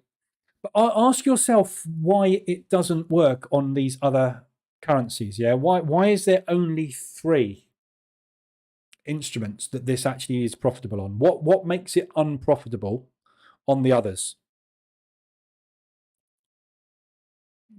Yeah, it's like these EAs you see on the marketplace, which are gold only. They only trade gold. What they are is curve fit to an ATR profile or an ADR profile. So that's why you don't take those and trade them on anything else, because they've curve fit it to the ADR, to the movements of gold at the moment. And with all these EAs that you see, when they publish their figures and they run these signals off of them, what you find is they will release new settings on a regular basis, because they will find that the back tests 6 months after it was released aren't quite as good, but there's a better set file to use. So we readjust the set file, and they're just adjusting to ATRs and ADRs, which is why you find the signals usually are no more than 3 to 6 months old, because they usually blow the account, because the EAs are all curve fit to a profile which doesn't exist anymore. You know, when Russia comes out of the nuclear accord, as it did yesterday, it now has open reign to do what the hell it likes with nukes. If a nuclear war was to start, that market profile for gold is going to be different moving forward. Very, very, very different, because Russia hold most of the gold, so we won't have any. But see, you know, all these things change, which is why I use nothing really in my trading but things that are related to human beings. Yeah, indicators can't predict the future. I can't predict the future. Banks can't predict the future. But we know that when the banks have bought, they need to sell to make money. That's what my entire strategy and theory is based on, is market movement. Yeah. So when they've bought the crap out of this, they need to sell it. When they've bought the crap out of it, they need to sell it. When they've sold the crap out of it, they need to buy it. And this is what this does. And if your indicator can tell you the same thing, I don't know what it measures. I've never heard of the VOS predictor, but whatever it measures, if it's measuring market movement like this, then you can use it. You can use any oscillator. I use the RSI because I found it to be the best. You can use ADX, you can use stochastics, you can use all sorts, anything in the oscillators folder, basically. Yeah, anything in here. Bears power, bulls power. Yeah. CCI, DeMarca. They all tell you a similar story. When price moves up, they move up. Yeah. They all lag this thing, price. So it doesn't matter which you use. If you put the VOS predictor on here, it will do that. I can guarantee it. On that day, it will be going up. I know it's going up because price is going up. All these things get dragged along with price. The moving average will be moving up. Everything moves up with price. So the only thing you need to focus on is this, price, because that's what is leading. This is leading everything here. So we can't predict that. Yeah. This is the thing that is the closest thing we have to telling us which direction it's going to go next. And everything down there is behind this thing. Load of rubbish. I use it myself. I know, but I accept the fact that that does not mean it's coming down. That means there's a probability of the banks needing to make a move in the opposite direction. That's all I know. I don't know if they're going to, and often they don't. But I need something to tell me when to get in, rather than just using my eyeballs. And that's why I created the ADR indicator, to give me another indication that the price is probably going to do that, because the banks are exhausted. Yeah, they all do the same thing. They tell you what's happened. But you got, you know, if you're creating mechanical strategies, you have to use indicators. You have to. And market structure, you know, this is why I use this. It's just visually telling me what I already know, that price has gone up. When this thing goes orange, I can guarantee you with 100% certainty price has come down, because it won't go orange unless it does. But I know it's come down, but I need something to signal me to say it's come down far enough for me to think, right, the bears are now in control, or the bulls are now in control. All this is doing is telling me now that we were coming down, yeah, and there's been more buying than selling for the last however many candles before this reversal that happened. That's all it's telling me. I know that's happened because I can see it on my chart. The indicator lags what I can see. Where's it going? This is the closest thing you're going to find to a price predictor. Price returns to where selling momentum started. Yeah. So if you want a predictor of price, this is a free one. It's on my website. That's the closest thing you're going to get to something that's going to tell you the future. I had somebody, and it's usually Chinese people, but I had somebody get in touch with me about the, what was it? Was it moon cycles? I don't know. There's some strategy based around the movements of the planets or something. And I'm like, come on. Do you really think the banks have got astronomy charts on their desk, plotting where Jupiter is in relation to Saturn? You know, you've got no control over this thing. It's going to go that or that over the next X. That's all you know. Just get in, look for somewhere it's likely to go, and hope it goes there. If it doesn't go there, deal with it. How you get in, though, using the VOS predictor, that's fine. Do it. Moon cycles is my next project, yeah. It might work, you never know. But the thing, this is the thing, I can make anything absolutely spot on. If you put any indicator on your chart, right, I can fine tune this by adjusting these. I can fine tune this to be more accurate than ever, right? So when this gets to 25, I will take a long. That's the only signal I had. Didn't go there, didn't go there, didn't go there. So this has got a 100% strike rate. If you use the 35 RSI on the close, it's got a 100% strike rate this year. How good is that as a strategy? Now, what's going to happen when this gets to 25 next time, or 75 there, or 25 there next time? I haven't got a bloody clue. It could get to 75 and then do that, and price just go like that for 5 days solid. Now I haven't got 100% strike rate. I've got a 50% strike rate. So it doesn't matter how good you make something look on the chart. Historically, there's no bearing whatsoever on the future. All you can do is fine tune it to as good as you can get it. But, you know, as long as people understand that, and that's, you know, what we spend our entire life doing, isn't it? Hunting for the right setting for the RSI. What should I use? The 14, the 21? Should I use the close, the median? It doesn't matter. Just get it to alert you when the price has moved a long way in one direction, and then just wait for an entry. Doesn't matter which you use. You're going to get a different entry to me. Whether you enter there or there or there is irrelevant. What it's telling you is this thing's extended. They're going to need to take profit. Whether you get the same signal as me is irrelevant. As long as we all get a bit of that pie, a bit of that move, maybe you get that bit, I get that bit, or someone else gets all of that bit. Happy days, everybody wins. Doesn't matter where you get in, does it? You can't time the market. At what ADR levels is your EA set up to take entries?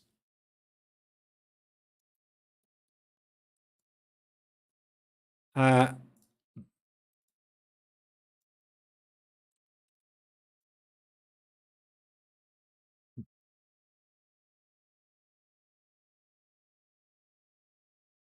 $100. Just 100% ADR. And I'm scaling in at quarter ADRs.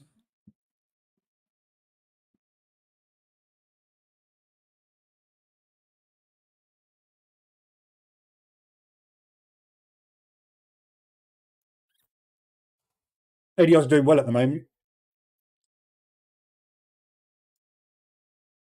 As you know, ADRs are doing well at the moment. I have no idea whether they're going to do well moving forward. Sorry, I'm hijacking the live. That's all right. I don't mind. It's good to talk about this sort of stuff. It's important. I've been there and done that. You know, this is the thing. I'm not here to preach. I'm here to give you my knowledge and experience. And, you know, I've been through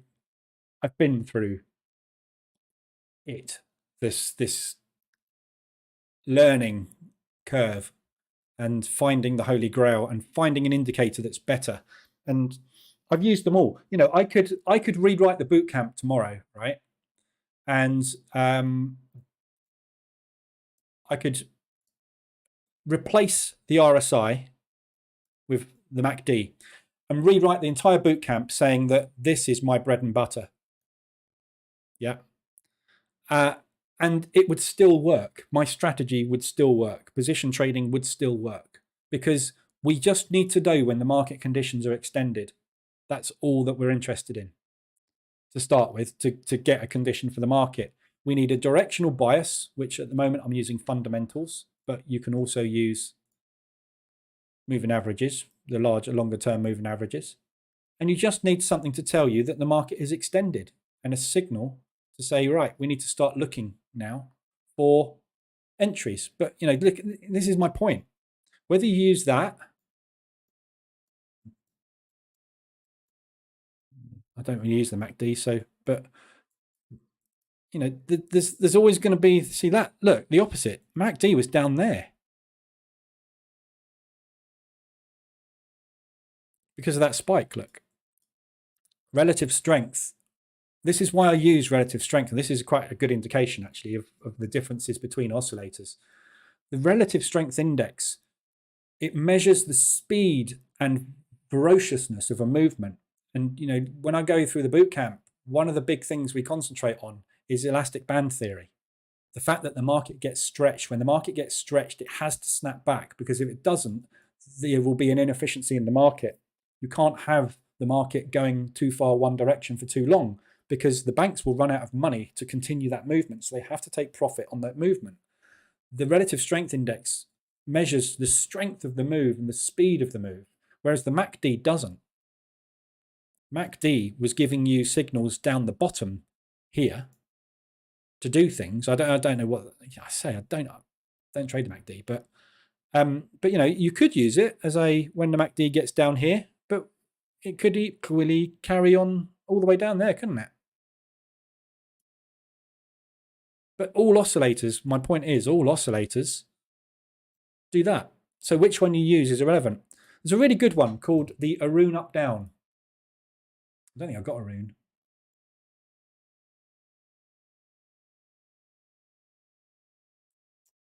No, haven't got Arun. I might have it. I don't know. Awesome alligator.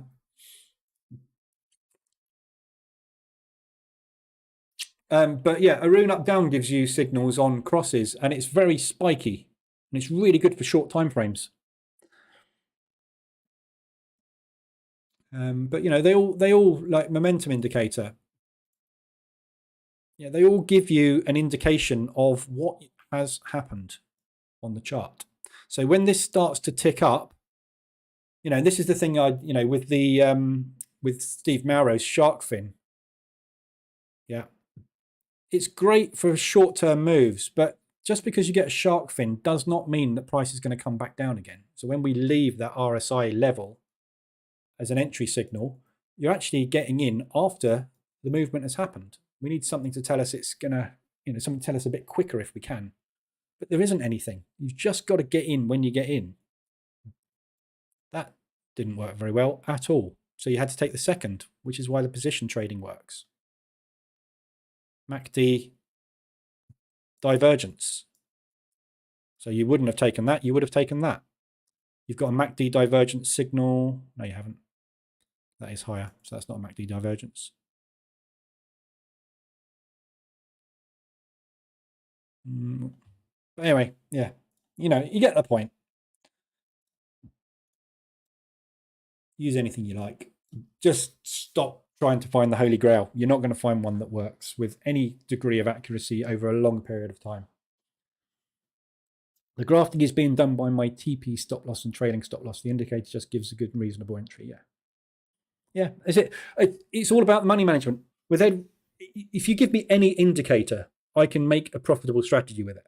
Any indicator. By using a correct stop loss, TP, and trailing stop loss. You can always make a strategy work back testing with those three conditions, because it's all to do with risk reward.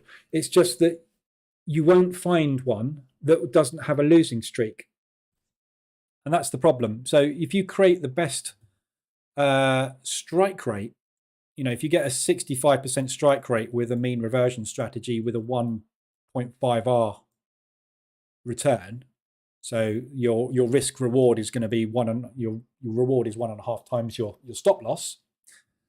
That will be great, but you will get a losing run and you will get a stagnation run. So every strategy which uses a stop loss has a profit curve that looks like that most of the time. That is a beautiful profit curve. Anybody would snap your right arm off to get a profit curve like that.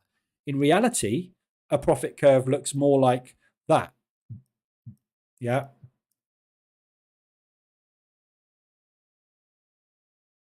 And that point there, you went however many days, weeks, months, or whatever sideways without making any profit until you got to there. And then suddenly you made a little bit more profit. If that is 3 weeks or a month in live forward testing a strategy, you will scrap it because it doesn't work. It worked beautifully in back testing, gave you a lovely profit curve. But when you put it on a live account, you had 3 weeks, it went sideways. So you stop. What you didn't do was give it the rest of the year to make you a 75% return, because you can't bear to sit there and see these losses or this non-profit happening for a period of time. And that's what that video on the website is all about. It's like, that's why people system hop, because they're looking for the strategy that gives them that consistent return. Opening range breakout strategy. I've got multiple set files running on the ORB strategy. Some of them have made 3, 4, 5K. Others have lost 2 or 3K because they're using different TP stop losses, trailers, and different opening range breakout times. So they're all doing something slightly different.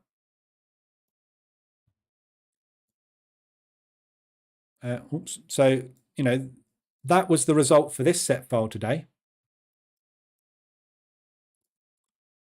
We went long and we immediately stopped out. We went short and made a nice profit.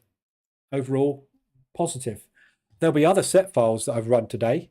The pre-market, for example, the pre-market today would have gone short, stopped out, would have gone long, stopped out, and short there. The pre-market today, I know for a fact, will have made a very nice profit because of the speed of this movement. It needs a fast movement to make money.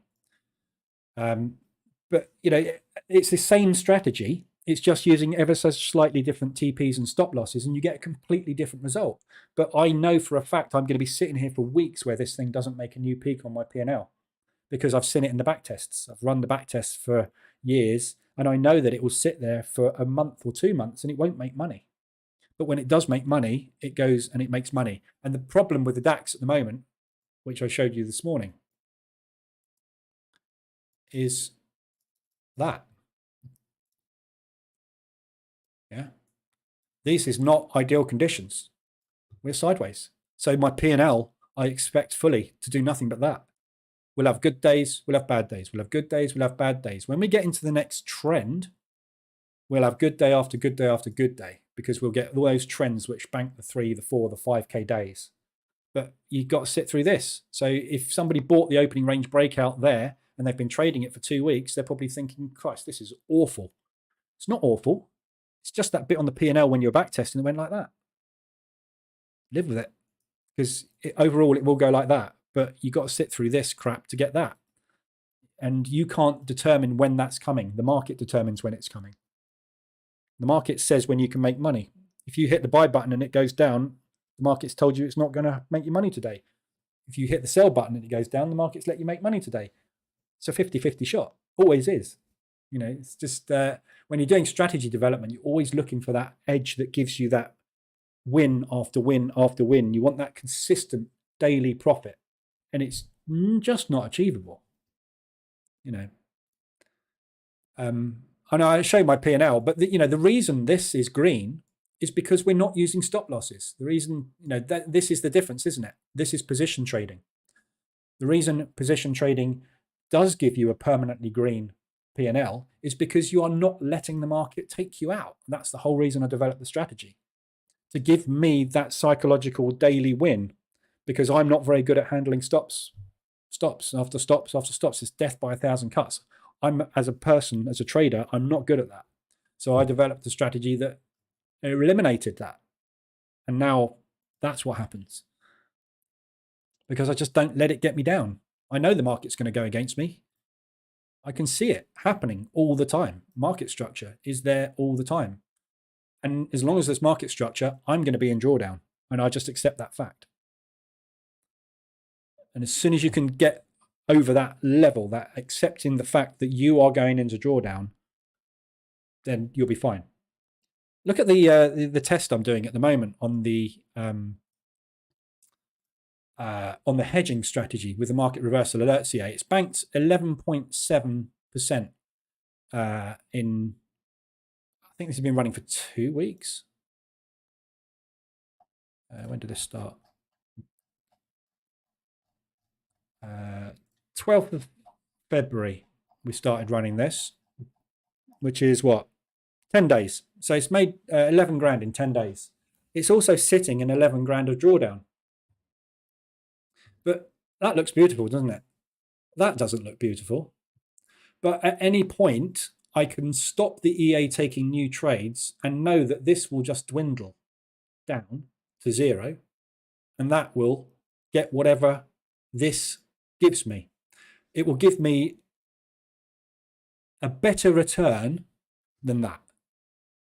But the whole point of this is my risk on the table. If I don't have a negative here, it means that I'm not in the market.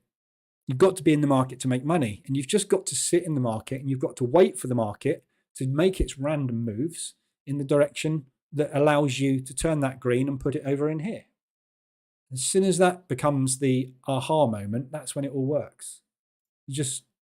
Until then, you just look for that system that's going to give you this return on a daily basis every day, and it just doesn't happen. Or if it does happen, I haven't found it. I just haven't found it myself in 15 years. I'm sure it's out there, but there's a quadrillion strategies and indicators out there, isn't there? How the hell are you going to know? But if you apply my methodology for position trading to any strategy you've ever learned in the past, I'm pretty sure you will find they will all suddenly become profitable, because you're removing the one thing that kills you. Your stop loss. That's the only thing that takes you out of the market.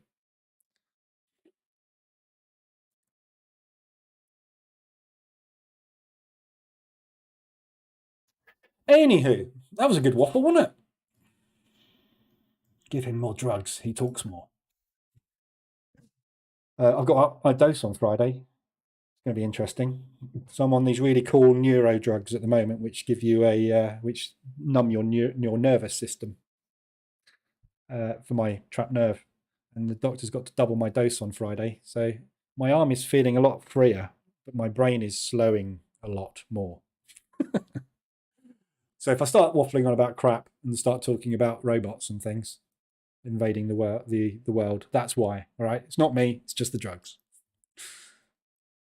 World King, yes, good big profits. Yeah, but it's just risk. Like I say, it's big profits, but it's not realized profits, is it? This is not a realized profit. This is a banked profit. This is an unrealized loss. So that's the big difference. The difference between something being realized, closed, finished, set in stone, and something that is movable. This 9.65 today could turn into 5% by the end of today. It's unrealized. It's just a position in the market. And it's just in drawdown at the moment. But, Pound US dollar is 0.19 in drawdown. If you look at where it is, where the hell's pound US dollar? Oh, let's just take New Zealand dollar Swiss. It's easier.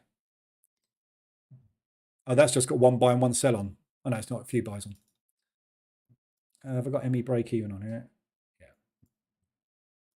So there's my two averages, yeah? So, you know, looking at this thing, the New Zealand dollar Swiss is in $384 of drawdown, 0.3% in drawdown. It's nothing. If you're risking 0.5% to 1% on a trade, you know, it's just in 0.3 drawdown, that's all. Look at where my averages are. And this is a 5-minute chart. One candle that way, like that, or like that, or like that one. Yeah. In that direction, I can get out of that without a loss. 2 or 3 candles in the next 15 minutes that way, I can get out of that whole thing without a loss. So nothing is in danger. Everything, if I stop the EA now and manage this entire portfolio, I've got such a little distance to be able to get out of these positions. It's irrelevant. And as long as the market does this for the next few days, there's always going to be a way for me to get out of this whole portfolio, bank the whole lot for a 0, and walk away with that 11% this month. All fully automated. But the only reason it does that is because there's no stop losses involved. Stop losses are market orders that tell you to get out. Yeah. The reason that made a loss is not because of the decision, direction, or anything. The reason that made a loss, that buy, is because I put an order in there to say, lose me money. Yeah. If this thing now flies up to here, I could have exited with a profit. But I put an order in the market to say, take my money away from me. How ridiculous is that? Why do we do it? Well, I don't, but I do in some strategies, obviously. But DAX, there you go. There's the bounce. So that's that weekly candle. That daily control candle we looked at. Yeah, look at where we bounced today. Where are we going next? Should I have taken that loss this morning? Probably not. Should have just let it run to break even, but I didn't. What if price doesn't come back to your entry for 1,000 pips? Won't happen. I've never seen it. You're talking about a black swan event, yeah, then it will blow the account. But it doesn't happen. I don't know if you know Benjamin, if you know the strategy, but this is the mean reversion hedging strategy that the market reversal alerts EA trades. So this is designed to get into both directions in hedges. So if the market goes in that direction, I go into drawdown. If I have a sell on, I make money. So it's making money regardless of which direction the market goes. Yeah. And then it's scaling out of the positions as the market goes against us. So it does what's called drawdown control. I don't know if you've done the bootcamp or not, but if you haven't, do the bootcamp and it teaches you about drawdown control. So those are my averages. Yeah. So if this now drops dramatically, I get further away from that line, but I can get into profit on this one. So all my sells, if we get down to here, for example, I can bank all my sells with a big profit, and I can use a percentage of that to reduce the size of these positions down smaller. These ones, rather, buys. Yeah, so I'll be out of that sell. I'll be out of that sell. I'll be out of that sell. I'll be out of that sell here. So I'll close the whole lot out and make a nice profit. So then what I can do is use a percentage of that to close a position off there and a little bit off there. So I'll drop the size of those down and I'll still come out with a profit on the whole thing. And as we get down to support, it will bounce. And as it bounces, I will get closer to this average, or I will take another position here and get closer to this average and then escape that whole lot with a loss or with a 0. Either way, I will come out on average with a plus on the entire hedge. That's what the market reversal alerts EA does as a hedge. So what you're looking at here is the opposite hedge to those. But you'll see in here, there's lots of negatives. Sorry, yeah, account history. So you see in the account history, if I could draw that up, you'll see lots of negatives in here. There's a 76, a 107, a 127, a 144, a 117, an 80, a 96. These are all negatives. So these are the EA doing drawdown control automatically using the profits gained to keep that drawdown at an acceptable level. If it collapses, a load of this will turn into profit and go over to here, and a load of it will be closed out. But as long as the market moves like this, when have you ever seen the market do a 1,000 pip move like that? Ever? Can you? I can show you one instance on the chart on one currency in 20 years that it's done that. One instance. And that's the Swiss franc. When the peg was removed, we had a black swan. There's no other instance I can think of where there's been a 1,000 pip move against anything at all. But what will happen is if the market does need to go down by 1,000 pips, the way it will do it is do it like that. Yeah. So I will make money on every single one of those, and I will scale out of all of these longs as it does it. So make money, make money, make money, make money, make money, make money, make money. Yeah, as it moves in that direction. But you will have to scale out of some of these longs to be able to make money moving back up. And that's what the EA does. It scales out of those positions. Yesterday, the drawdown on this was, I think it was 3.7. So if I wanted to yesterday, I could have just gone, shut the lot. I'll just walk away with 7%, 6%, 5%, whatever it is. Does it matter? It's positive, isn't it? It's making money. But yeah, you're right. If you get a black swan event, it'll blow, obviously. But it doesn't happen. News events that go against you will hurt you. It will go into much bigger drawdown. Michael, do I have a video on position trading? Yeah, it's all on the website. On YouTube. Look at where you are now on YouTube. Yeah. If you just go to my channel, Position Trading Bootcamp, there, 5 days. It's all on YouTube. Or you can look at it on the website. I'll give you a link. There you go. So it's all on the website. And that explains everything, everything I do. But you're not going to...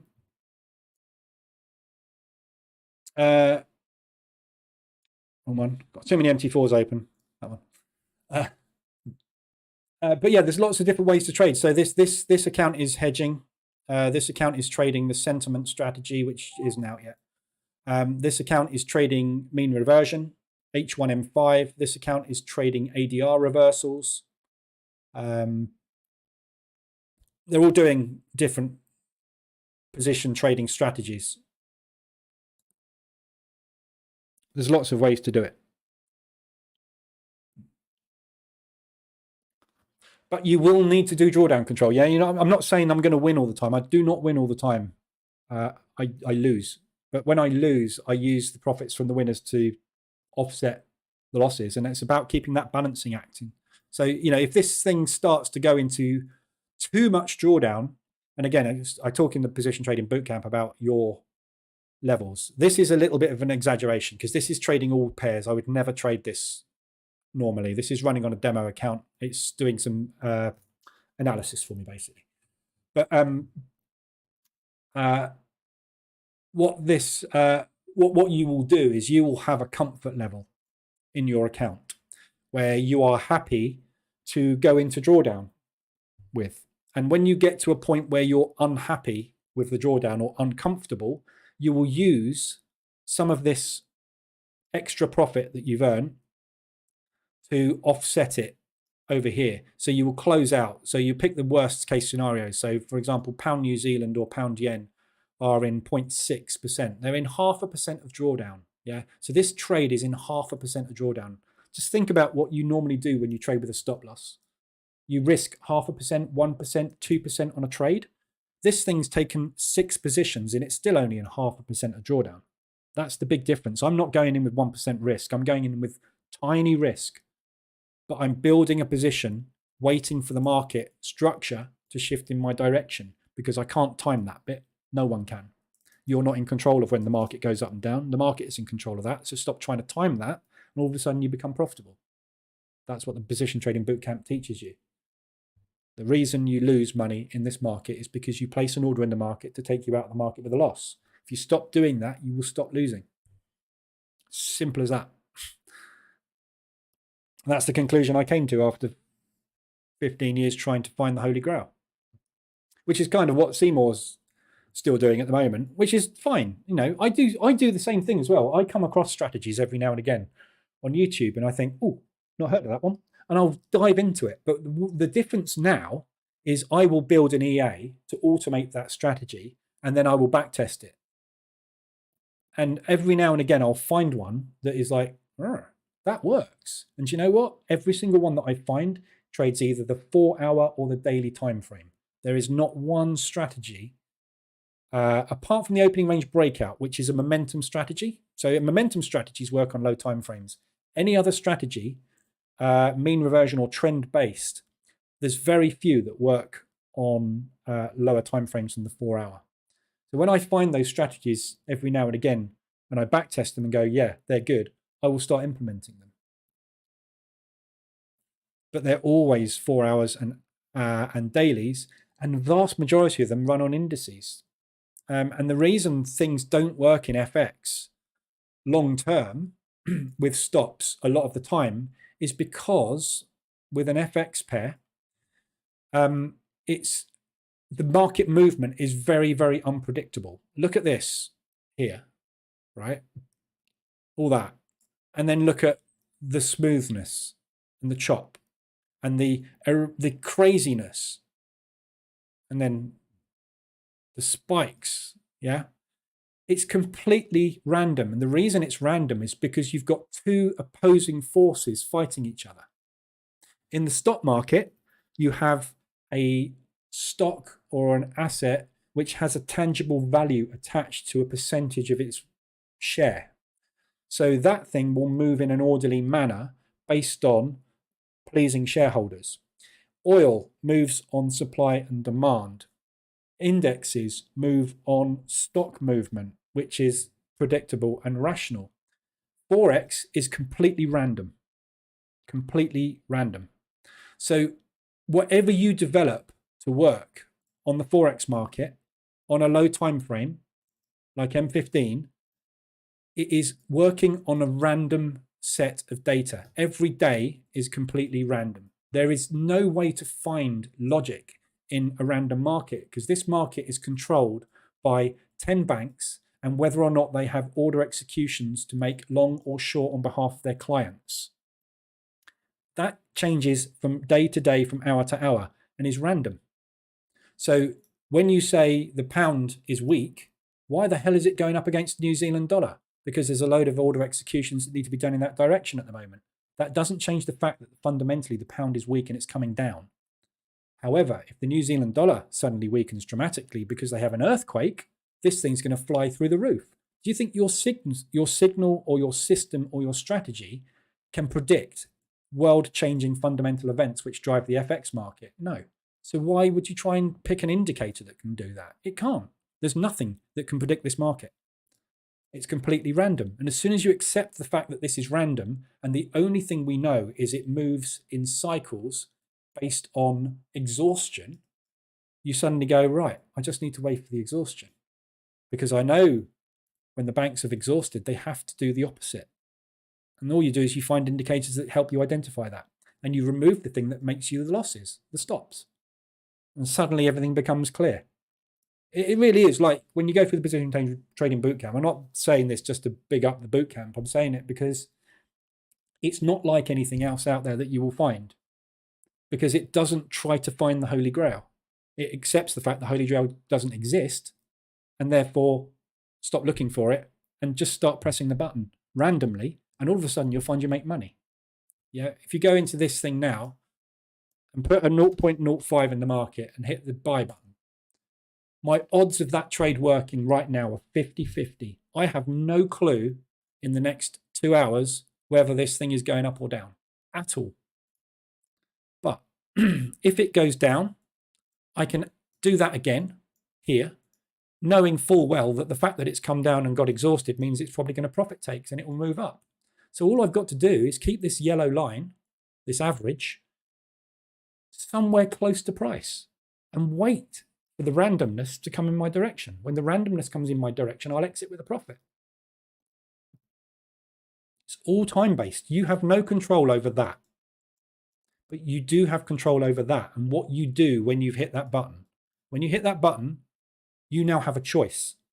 If it moves up to here, you can take it with a profit. If it moves down to there, you can add another position and wait for it to move up next time and take a profit. And if it continues to scream down to 200 ADR, take another position. Move that average down to there and wait for them to take their profit on their move. Then take your profit with them. Because the banks aren't going to let this go all the way down here. They can't.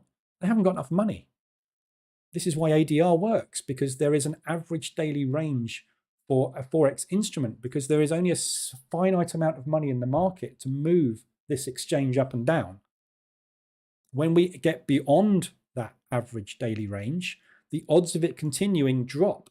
And this is not made up figures. This is 25 years of historical backtesting showing the odds over those years are the same every year. It's always around about 6%. If it gets to 175, it's going to stop. Look at this one yesterday. This was a 200 ADR move. What happened at 200 ADR? Just ran out, steam, pulled back. If you'd have scaled in there, there, and there, you'd be out here with a lovely profit. If you'd have got in short there with a stop, you'd have got stopped out. If you'd have got in short there with a stop, you'd have got stopped out. If you got in short there at the end of the day yesterday with a stop, you'd have got stopped out. You'd have lost 3 times. If you'd have position traded it, you would have come out with a lovely win. 2 positions in profit, 1 at a break even. I have no idea when. I have no idea this was going to that yesterday. No one did. But I do know that that will happen afterwards because it has to. If the banks that moved it up here want to make money, they've got to sell their position. When they sell their position, it's coming down because they move the market. Wouldn't it be lovely if you had the power to press a button and know for 100% that when you press that button, the thing's going to go up? Which button would you press if you knew that? Why do banks make money? Because when they enter 10,000 contracts long, this thing does that. So what are they now? In profit. Would you sell there knowing full well that you could hit that button again and move it another time? No, you wait until it gets up to there. When you've got no more money left in your pot to press that button anymore, you're going to go, okay, I'm going to go and sell those positions now and press the button in the other way, other direction. And it comes down by a similar amount. That's the elastic band theory. Again, it's all taught in the bootcamp. That's what it does. Do you teach how to run these algos? Well, yeah, there's videos on the website. I mean, there's no teaching really to do. The website's got indicator education videos, and every product, every EA that I make has got a detailed video. So this one here is 2.5 hours long. I'll bore you to tears, but it's 2.5 hours long, and it goes into every single setting of the EA, how it works, what it does, so you understand what it does. It's a massive EA. My products aren't simple. Yeah, this one is actually. Actually, no, it's not. But the market reversal alerts EA is not a small product. It's very, very, very configurable. So I don't teach you how to run them, but I give you set files which trade specific strategies. And again, all the strategies are taught on the website in here. So these are all the strategies that the A's can trade and the theory behind them, how they work, why they work, but they're all based on position trading, not based on stop loss trading. So if you don't want to use a stop loss, if you want to use a stop loss in your trading, these are not for you. But if you don't want to use a stop loss in your trading, if you do want to use a stop loss in your trading, ask yourself why you're losing money and why your trades fail. The only reason your trades fail is because they hit your stop loss. What would happen if you, tell you a good thing to do, right? Go onto your trading platform. Let me find one, a really good example. Aussie, New Zealand. Where's Aussie, New Zealand? There it is. Right. So, actually, no, that's the wrong one. Sorry, I want this one, don't I? US dollar Swiss. US dollar Swiss. Where are you? Probably at the front. It's a major.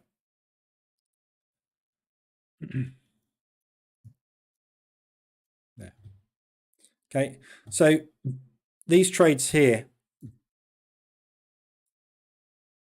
those cells. Okay. So the EA sold there. There's probably another one actually. That's a buy.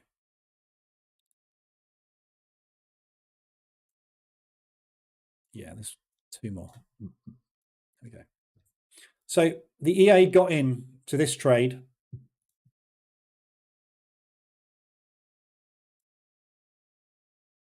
There with its initial position, which was wrong.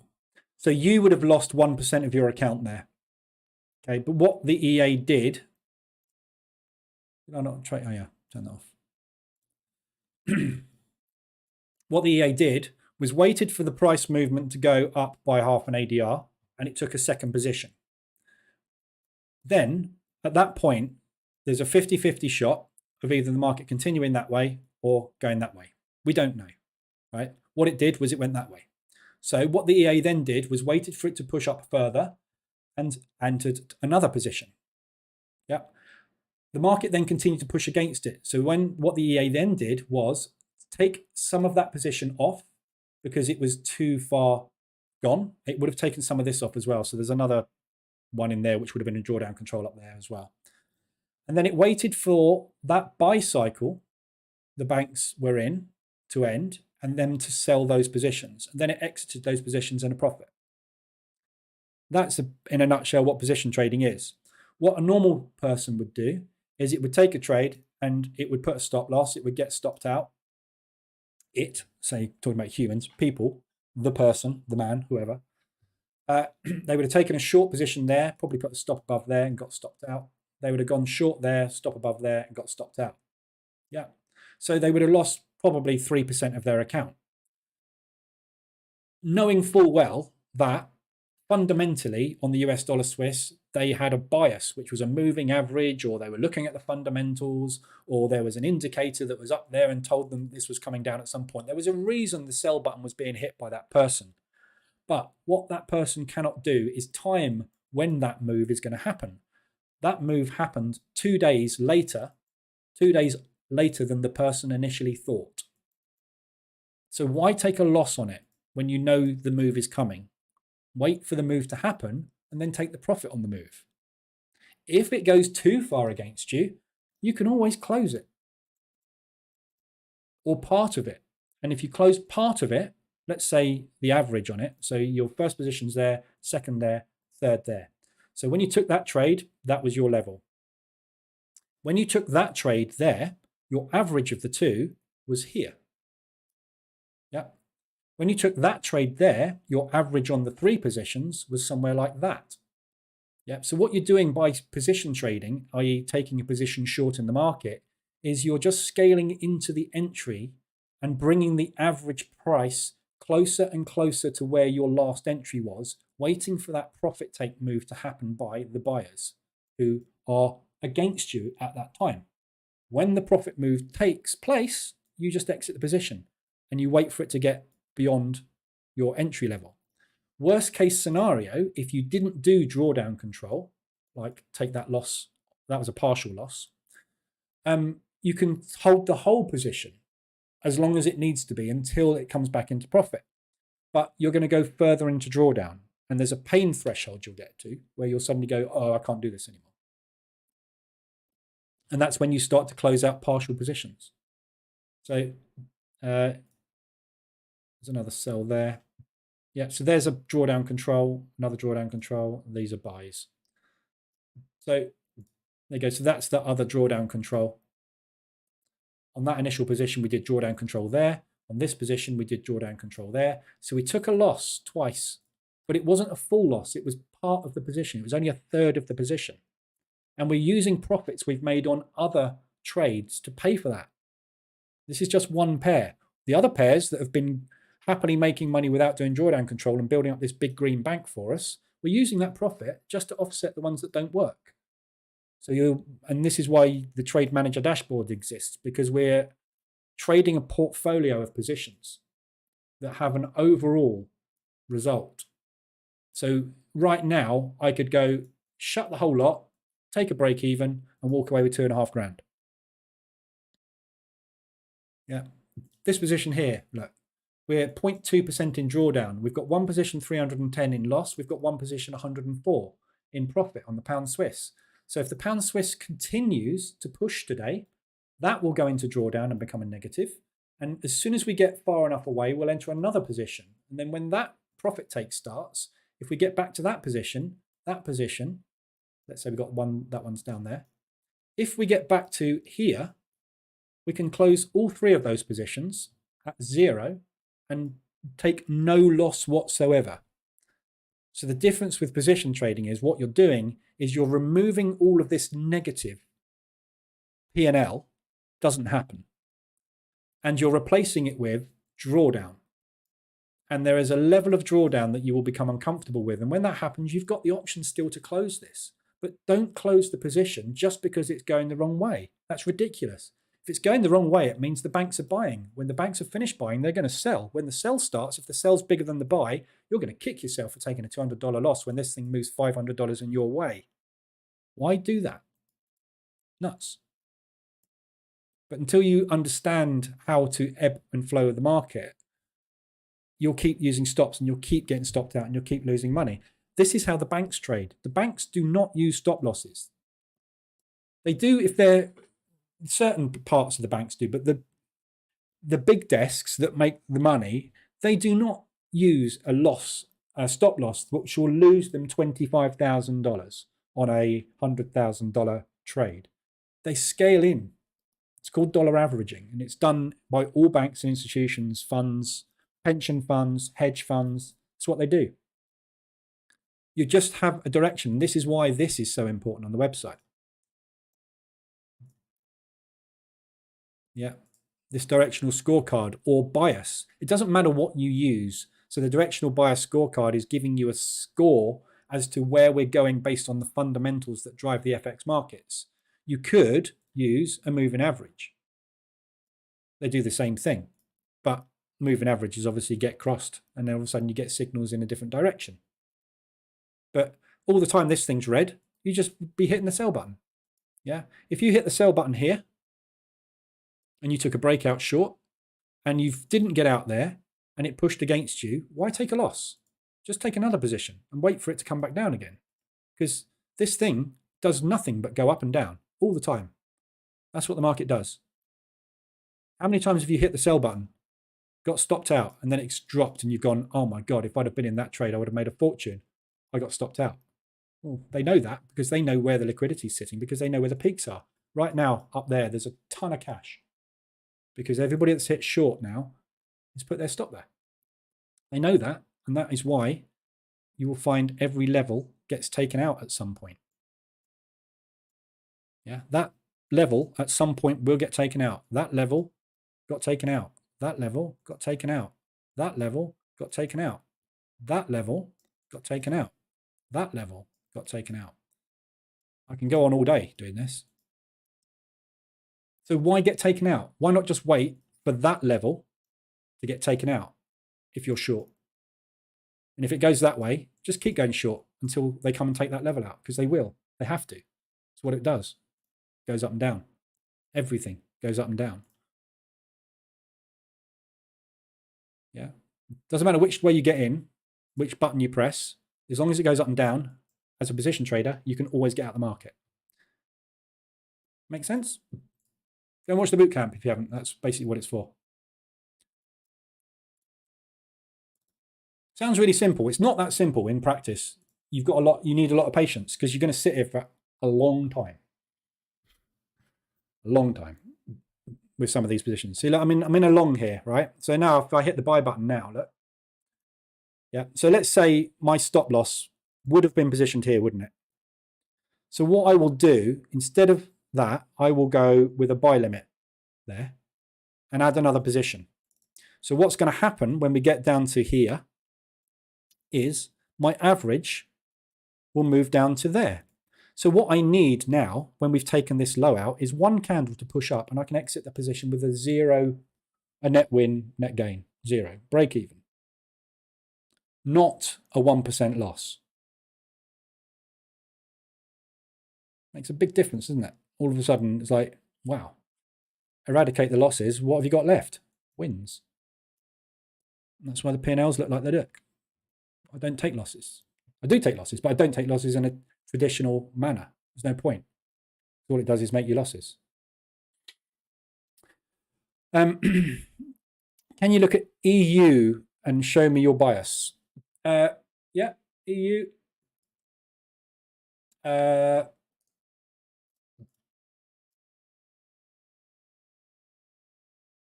EU is a sell. Fundamentals are short. There's no cop bias. Retail is long, so I'd expect EU to be coming down, which it is. So yeah, short. But you know, the question you've just asked there, Ezra, can I tell you my bias? Daily, weekly, monthly, 1 minute, 5 minute, they're all different. My bias on every time frame is going to be different. 15-minute now, I'd be looking to take longs. Hourly, probably keep going short. 4 hour, I wouldn't be doing anything, be waiting to take a long probably. Daily, short, definitely. 1 minute, long. Pointless, isn't it? For me, I mean, you're asking the wrong person. You want to ask somebody that is using a stop loss, because it doesn't matter whether, if I hit the button on this, it doesn't matter at all which button I hit. I make money. John, great info. Yeah. Cute 1B3. Good name. GU. Just waffling today, aren't we? It's 10:30. Been on for 2.5 hours. Pound US dollar. So this is a tricky one, pound US. It's a short based on US dollar strength and pound weakness. We've just had that propulsion gap test, which is just happening now. So I said this morning when I started the live room, which was about here, we will be coming down to retest this propulsion gap today, which we're doing now. So we had one test on it. This is the second test. So personally, I think we're going to take that low out and we're going to run. FOMC this evening will decide that. I don't know. So right now is a tricky spot to take it. So you're sitting in the support rectangle for the market reversal alerts indicator, which will often act as a support. But what I think you'll probably find will happen today is something like that, because the market won't want to dive into any US dollar pair with any strength until we've got FOMC out the way. They want to see what the Fed says later. So I personally would go short on this. This is the strongest sell on the bias scorecard there is at the moment, pretty much. It's a -7. That's only because we've got people shorting pound US dollar at the moment. So the sentiment is to go long, but I would want to go short on it. So short term long, long term short. But your retail sentiment on it at the moment is short. They are short on it. So you'd want to be doing the opposite to them, which is hitting the long button. But I would want to hit the long button somewhere down here. But I wouldn't want to get greedy, probably back up into that propulsion gap.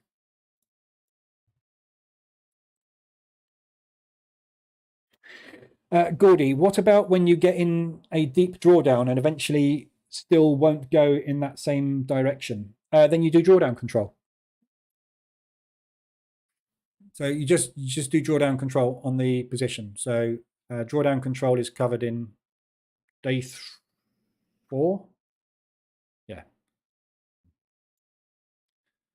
So this covers drawdown control in here somewhere. I think somebody's done segmenting on this. Yeah, they have. Step-by-step controlling drawdown, 1 hour 54. There you go. So let's look at reducing your pain. So this teaches you all about drawdown control and how to do drawdown control. So you can take a full or partial close. I'm going through the bootcamp. You can go and watch the video. But basically, you just take exactly what I've just explained. Exactly what I've just explained that was happening on this. Yeah, this is drawdown control, right? I've gone short. It's going against me. That's fine. It's come back my way. I didn't get out. It went against me a bit more. That's fine. It came back my way. It wasn't far enough for me to get out of the position. It went further against me. That's a little bit too far. Let's take a bit off. Yeah. Got into another position. Immediately it was wrong and it went against me. Oh, let's take a bit off because it's a bit too far. Got in another position, came down, exited the whole thing with a profit. Yeah. So that's what happens. If it goes against you and it keeps going against you, you start scaling out the position. But as long as there are market participants that are greedy, banks, and they want to make money, they will have to exit the positions they enter. And again, that's all taught in video 1, how the market works. Banks, there's 10 of them that drive the market. Those banks will buy and buy and buy until they get to a point where they can't buy anymore and they will sell. And when they sell, you get on board with them. And all you do is you get into the position and you keep that average price line as close as possible to where you last entered. And then when the profit take starts, you exit. Simple as that. It's so unbelievably simple. But until you start executing it, you won't realize how simple it is. Because this looks really easy, this one, doesn't it? Yeah. But this took 3 days. I didn't even do this. I haven't touched this thing. The EA trades this account for me. I don't touch it. The EA is doing all of this. Yeah, it's made this 11 grand on its own. I haven't done anything. I haven't even looked at the account. I have looked at the account. I look at it on a daily basis because I'm actually measuring drawdown on a regular basis, which is why I'm doing this. But this is running the hedge set file, and that's literally all it does. That's running the mean reversion set file. That's running the ADR reversal set file. And again, they're all doing exactly the same thing. This is all produced purely by, there you go, there's pound Swiss. Let's look at this one. Pound Swiss, there was 3 sales on the pound Swiss there. Okay. So this was an ADR hit. So average daily range on this pair is 81. So for that day, we moved up to ADR. So 81 was, oh, hang on, sorry, there. So roughly there, that's the average daily range of this pair. So we hit average daily range. We pushed further on. We got a reversal alert, i.e. market structure shifted to the downside. So I entered a position. It continued to push because I've got no clue when we hit ADR where it's going. The market decides whether it goes up or down, not me, not the indicator, not a strategy, not a wiggly line, not an oscillator, nothing. The market, banks. So the market decided it wanted to go higher, so it pushed further. We got another reversal alert, a quarter of an ADR away, so I took a second position on it, or the EA did. It then went sideways for the rest of the day. Then we opened up in Asia, pushed up into the highs, got another reversal alert, and then the profit take move started down. So when the profit take move started down, I exited with 0.25% profit. Didn't take a loss, just waited. Had to wait a day, but, well, it didn't. I waited a session, didn't I? So really, I got in London, New York, took a second, took a third in Asia, and got out in London the next day, so 24 hours. Yeah. But this EA is not, there's no secret sauce or magic on the market reversal alerts EA. All it's doing is using market exhaustion against the market, doing exactly the opposite of what all the traders out there are doing. Every trader is trying to catch a falling knife and pick the lows, or they're trying to pop the balloon and catch the high. Everybody's trying to do that. We're all trying to do it. We're all trying to find the perfect entry. There's not one indicator on the planet that can show you that perfect entry. It doesn't exist.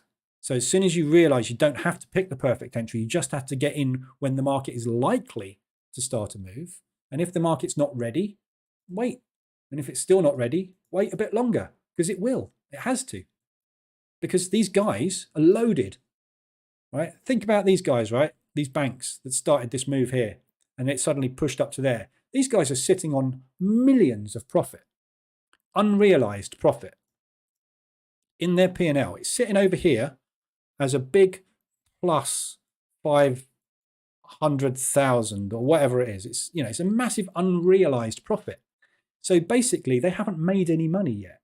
All they've done is they've moved the market up, but they haven't made any money. To make money, they have to execute the opposite side of their order, become a seller.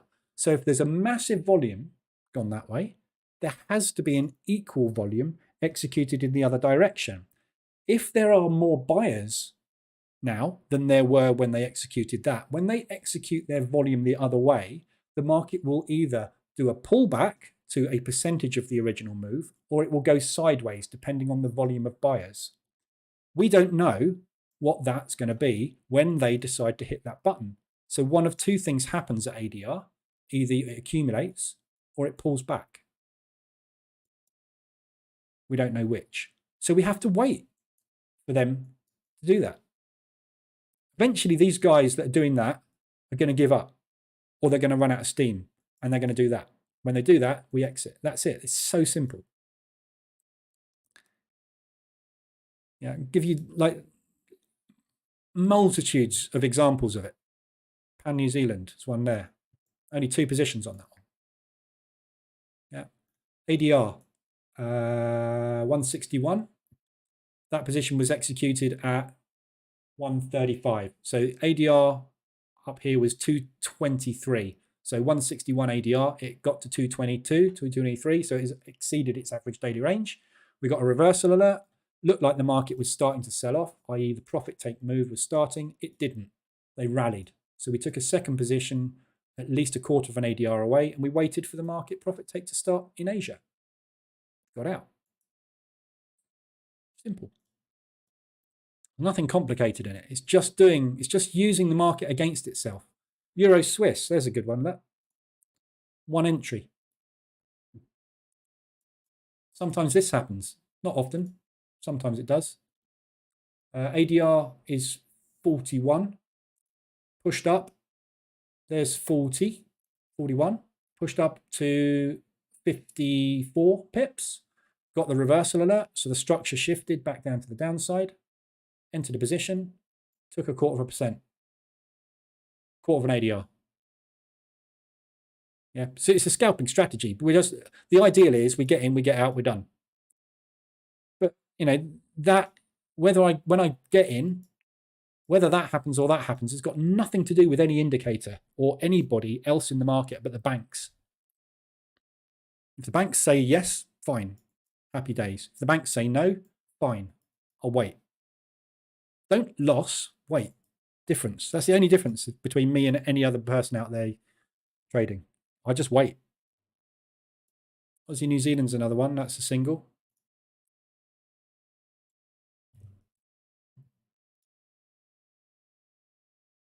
There we go. So that was an ADR hit to the downside.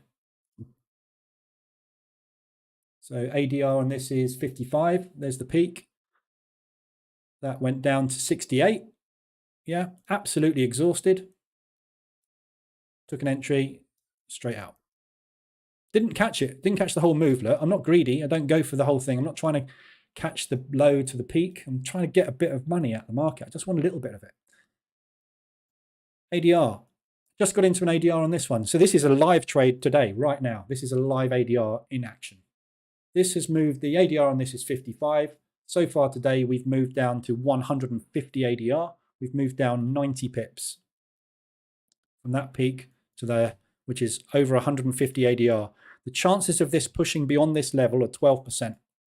So we've got not a 88% edge, which is what a lot of people think. So if there's only 12% chance of it going down, there's an 88% chance it's going to go up. No, because there's 2 outcomes. It can either go sideways or up.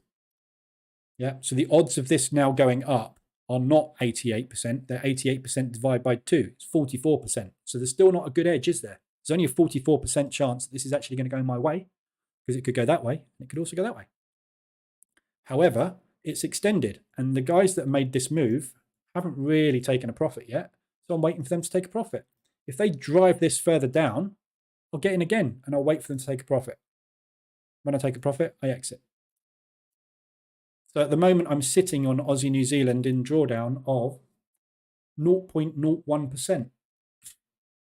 My worst position is US dollar yen. I'm sitting in 1.5% drawdown on US dollar yen. Yeah, so that one's not going well.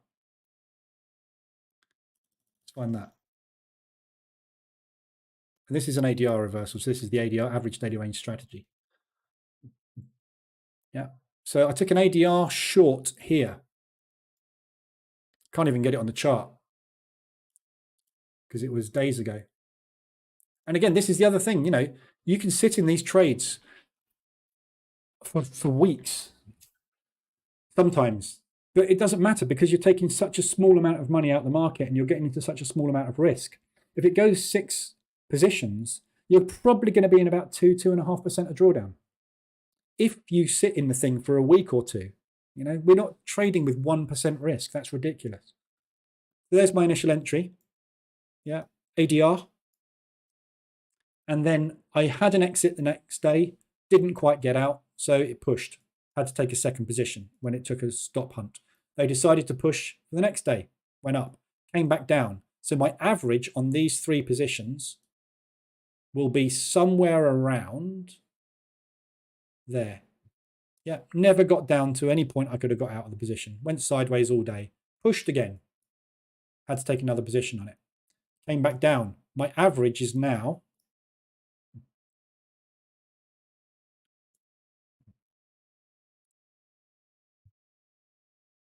there. Yeah, so right now, right, on this position, so I took 1, 2, 3, or rather the EA took 4 positions. It came back down. I could have exited on that day with a break even. Yeah, I could have just gone, sod this. US dollar yen ain't working. I'm out. No win, no loss. All I've lost is my commission and my swaps. Tenner, baby. That's it. So I could have got out that day. Didn't, because I'm looking for a profit. Pushed up, took that liquidity, pulled back down. And that's where we are right now. Still pretty much where that position is. Yeah. So this could push further, and I'm expecting it to. It's US dollar. There's a good chance that this could go mental on FOMC, couldn't it? Could go against me. And if it does, the EA will start to scale out of these positions and take small losses as it pushes against. And will reduce these positions. So this 0.33 will get reduced down to a 0.25. The 0.43 there will get reduced down to a 0.3 or something. That will get reduced. They all get reduced down. But if in FOMC they decide to do a liquidity run, yeah, there's 2 big levels of liquidity still in play at the moment. There's one there. There's actually 3, but that's 200 ADR away. So that would be a push. But there's liquidity there, liquidity there. That liquidity is within an average daily range. So if in FOMC they go spike, grab that liquidity to run with it, I can get out. If they don't and they spike that way, the EA will start to reduce the position. And that will automatically bring the average up. As we reduce the size of the positions below the average line moves higher. So what we're doing is, as long as the goal of position trading is to keep your average price within an average daily range. If you can keep the ADR line below your average, we know that market moves 68% of the time within its average daily range. So as long as we can get an average daily range movement to the downside, which happens very regularly, we get out of our position. We're just keeping ourselves close. But the thing that will kill you is time. If this continues to grind and get into what we call a squeeze, that is when you start to get into pain. And the more pain you get into, the more of that you close out. So the idea is you try not to get into squeezes. You try not to trade against the bias of the market. And if the bias of the market is short, we only take ADR hits to the upside. We don't take ADR lows. We only take ADR highs. If it's a short, we only take RSI extensions to the upside on the mean reversion strategy. Yeah, if it's a buy, we only take RSI extensions to the downside. We only take ADR hits to the downside because the market is expected to go in those directions based on the fundamentals, on the position of traders in the market, and on the sentiment of retail. So you just use this all in conjunction with position trading strategy. Or you just say screw the lot and you go with the moving average. But, you know, what are you going to do there on pound US dollar? Which way are you going to trade? No idea. Moving averages only tell you, this tells you this moving average here is the 72 on the daily. This tells you what happened 72 days ago. This tells you what happened 24 days ago. What's that got to do with the way it's going today? Nothing. Where this thing has been for the last 24 days has got nothing to do with what's going to happen today when the pound, when Bailey comes out and goes, we're going to give everybody £25,000 because we're feeling generous. What do you think the pound's going to do? I haven't got a clue, but it could go up or it could go down. But has that got anything to do with the moving average line of the last 24 days? No. Where are the banks going to take it today? No idea. Does it matter? No, because we just get in and we wait for the banks to take profit and we get out. Sorry to labour the point, but it is really that simple. I keep saying the same thing over and over again because there is really only that thing. You just get in and you get out. Where's that pound New Zealand trade? We haven't got anywhere, so I'm still just sitting in it in a little bit of drawdown. I haven't got a clue. I should never have hit the buy button because this is coming down. So I've got to wait now for them to take that liquidity and then get out when it comes back up. In fact, I'm just going to shut the trade because I don't want to do it. But I was just proving a point, obviously, there. You get the point. Very interesting, but makes a lot of sense. In order to be able to survive drawdown, you have to have the capital. So with the capital, you use I've got a lot sizing guide, basically. So you would use 0.01 lots per $1,000 or $2,000 in your account. So yeah, you can't trade this without capital, but then again, you can't trade without capital, can you? What business can you do without capital? There's no business in the world you can start up without a capital. You've got to have capital to trade. And if you haven't got capital, you can't trade. But that brings me on to the whole thing about the Lamborghini course sellers, you know, the guys that are sitting around going, I can double an account in 3 weeks. Yeah, of course you can. I can gamble and double an account in 3 weeks. I can also go to a casino and do the same thing on red or black this evening. But that is not trading. That's gambling. There's people out there that will teach you how to compound your account and double it or treble it within days or weeks. That is not sustainable. So if you've got a $500 trading account as a starting capital, this is not for you. You can't do this because you haven't got capital to trade with. You haven't got a business startup fund. If you want to start a shop, or you want to become a web design business, or you want to become a financial advisor, you're going to need to market yourself. If you need to market yourself, you're going to have to spend a few £1,000. If you're going to become a trader, you've got to have a few £1,000 in the bank to start trading with. You can't start with $500. So you just adjust your lot size based on your account. So this account here is 100K. Therefore, it's trading 0.3s, 0.4s, 0.7s. If you've got an account that's only got 1,000 in it, you'll be trading 0.02s, 0.04s, things like that. So you just adjust it. Serge, sometimes with trading, it's about having belief in what you are doing and the system you have. However, that can be hard when trades go wrong. Yeah. Again, that's all covered in the bootcamp. The reason people fail in trading is because they don't give their systems and strategies time to play out. So if you've got a strategy like the opening range breakout strategy has an edge, the edge has been back tested and works over a long period of time. Yeah. So there's a lovely little short there. Look, and there's a nice short today.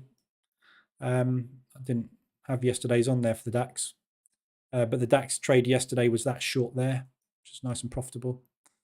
But there'll be days where you just get chopped and chopped and chopped and you'll make a loss. If that happens 3 days in a row, you'll probably go opening range breakout strategy is crap and you'll move on to the next one.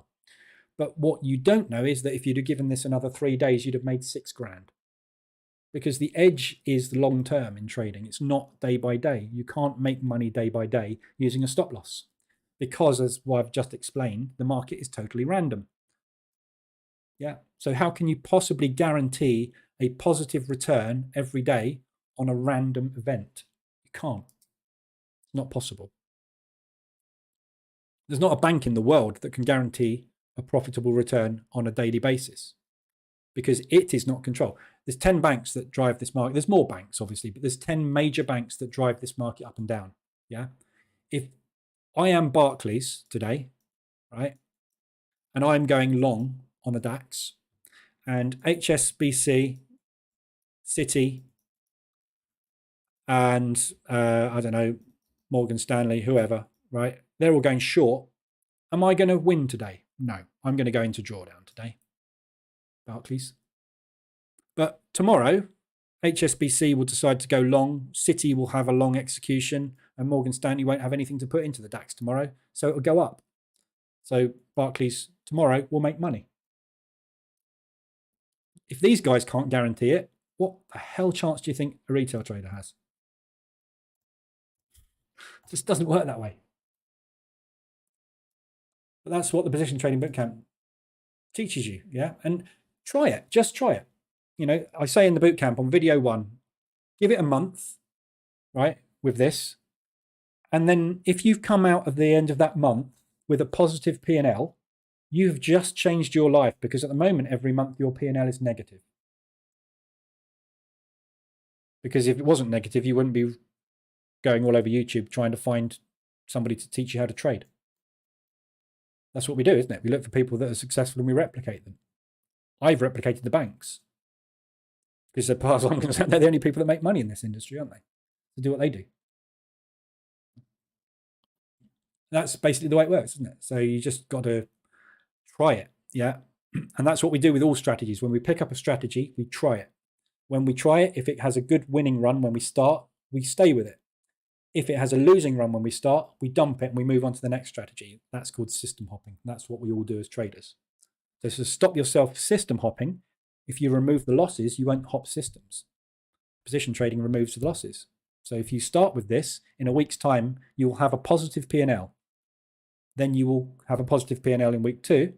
In week 3, you'll have a positive P&L. When we get to week 4, you'll be like, why on earth were I ever doing that? That's people's general experience with it. Or they go in with 1% risk, long, here. It dumps on them. They go in with 1% risk. It dumps on them. They go in with 1% risk. It dumps on them. By the time they get down to there, they're minus 22% in drawdown because they haven't watched or listened to the bootcamp. And then they scrap it and they go on and they go, yeah, that position trading is a load of crap. It doesn't work. It does work. You just over leveraged by 100 times. Yeah. Watch the whole thing if you're going to do it. And ask questions. There's a Telegram group which is there for questions and support. It's very, very quiet in the Telegram group. Mainly because everything you need to know is explained in the videos. But I'm there in the Telegram group every day to ask questions, if needs be. And obviously I'm on here every day, twice a day.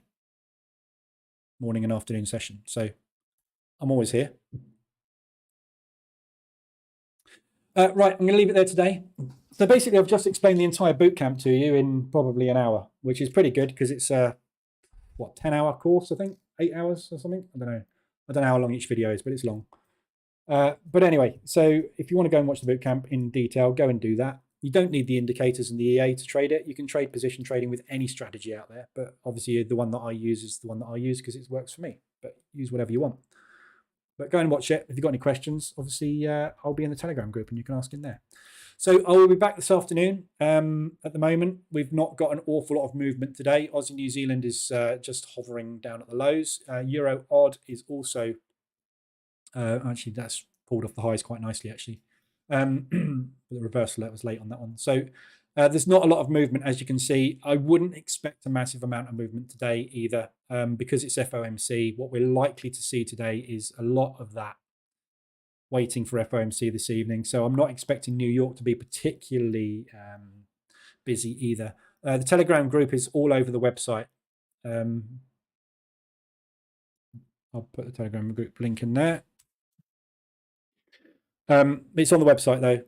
If you go to any of the pages on the website about any of the indicators and stuff, there's a whacking great banner here to join the Telegram group, and it's up in the header as well. All the links to all the socials and everything's up there. Yep. But yeah, so I'll be back this afternoon at 2:20 for the New York session. We'll trade the Dow and the Nasdaq with the opening range breakout, and obviously see if there's any good opportunities on ADRs or anything else this afternoon, RSIs, and have a quick look at what the retail sentiment's done as well, because that's very, very strong at the minute, and those trades, as I say, are playing out very, very nicely at the moment. Just constantly banking on those. So yeah, I'm going to work on the rest of the EA this afternoon as well. I want to get this. I want to get it to a level where I can fully, properly test it, and then hopefully get this released. But there's a few bugs and bits and pieces I need to sort out on it, so I've got to work on that for a few hours. But we'll get there. Okay, so have a good morning. Anything else you need, I'll be in the Telegram group. Otherwise, I'll be back 20 past 2 this afternoon, UK time, for the New York session, 10 minutes before New York Open, basically. And we'll trade the Dow and the Nasdaq. All right, have a good one. We'll see you this afternoon.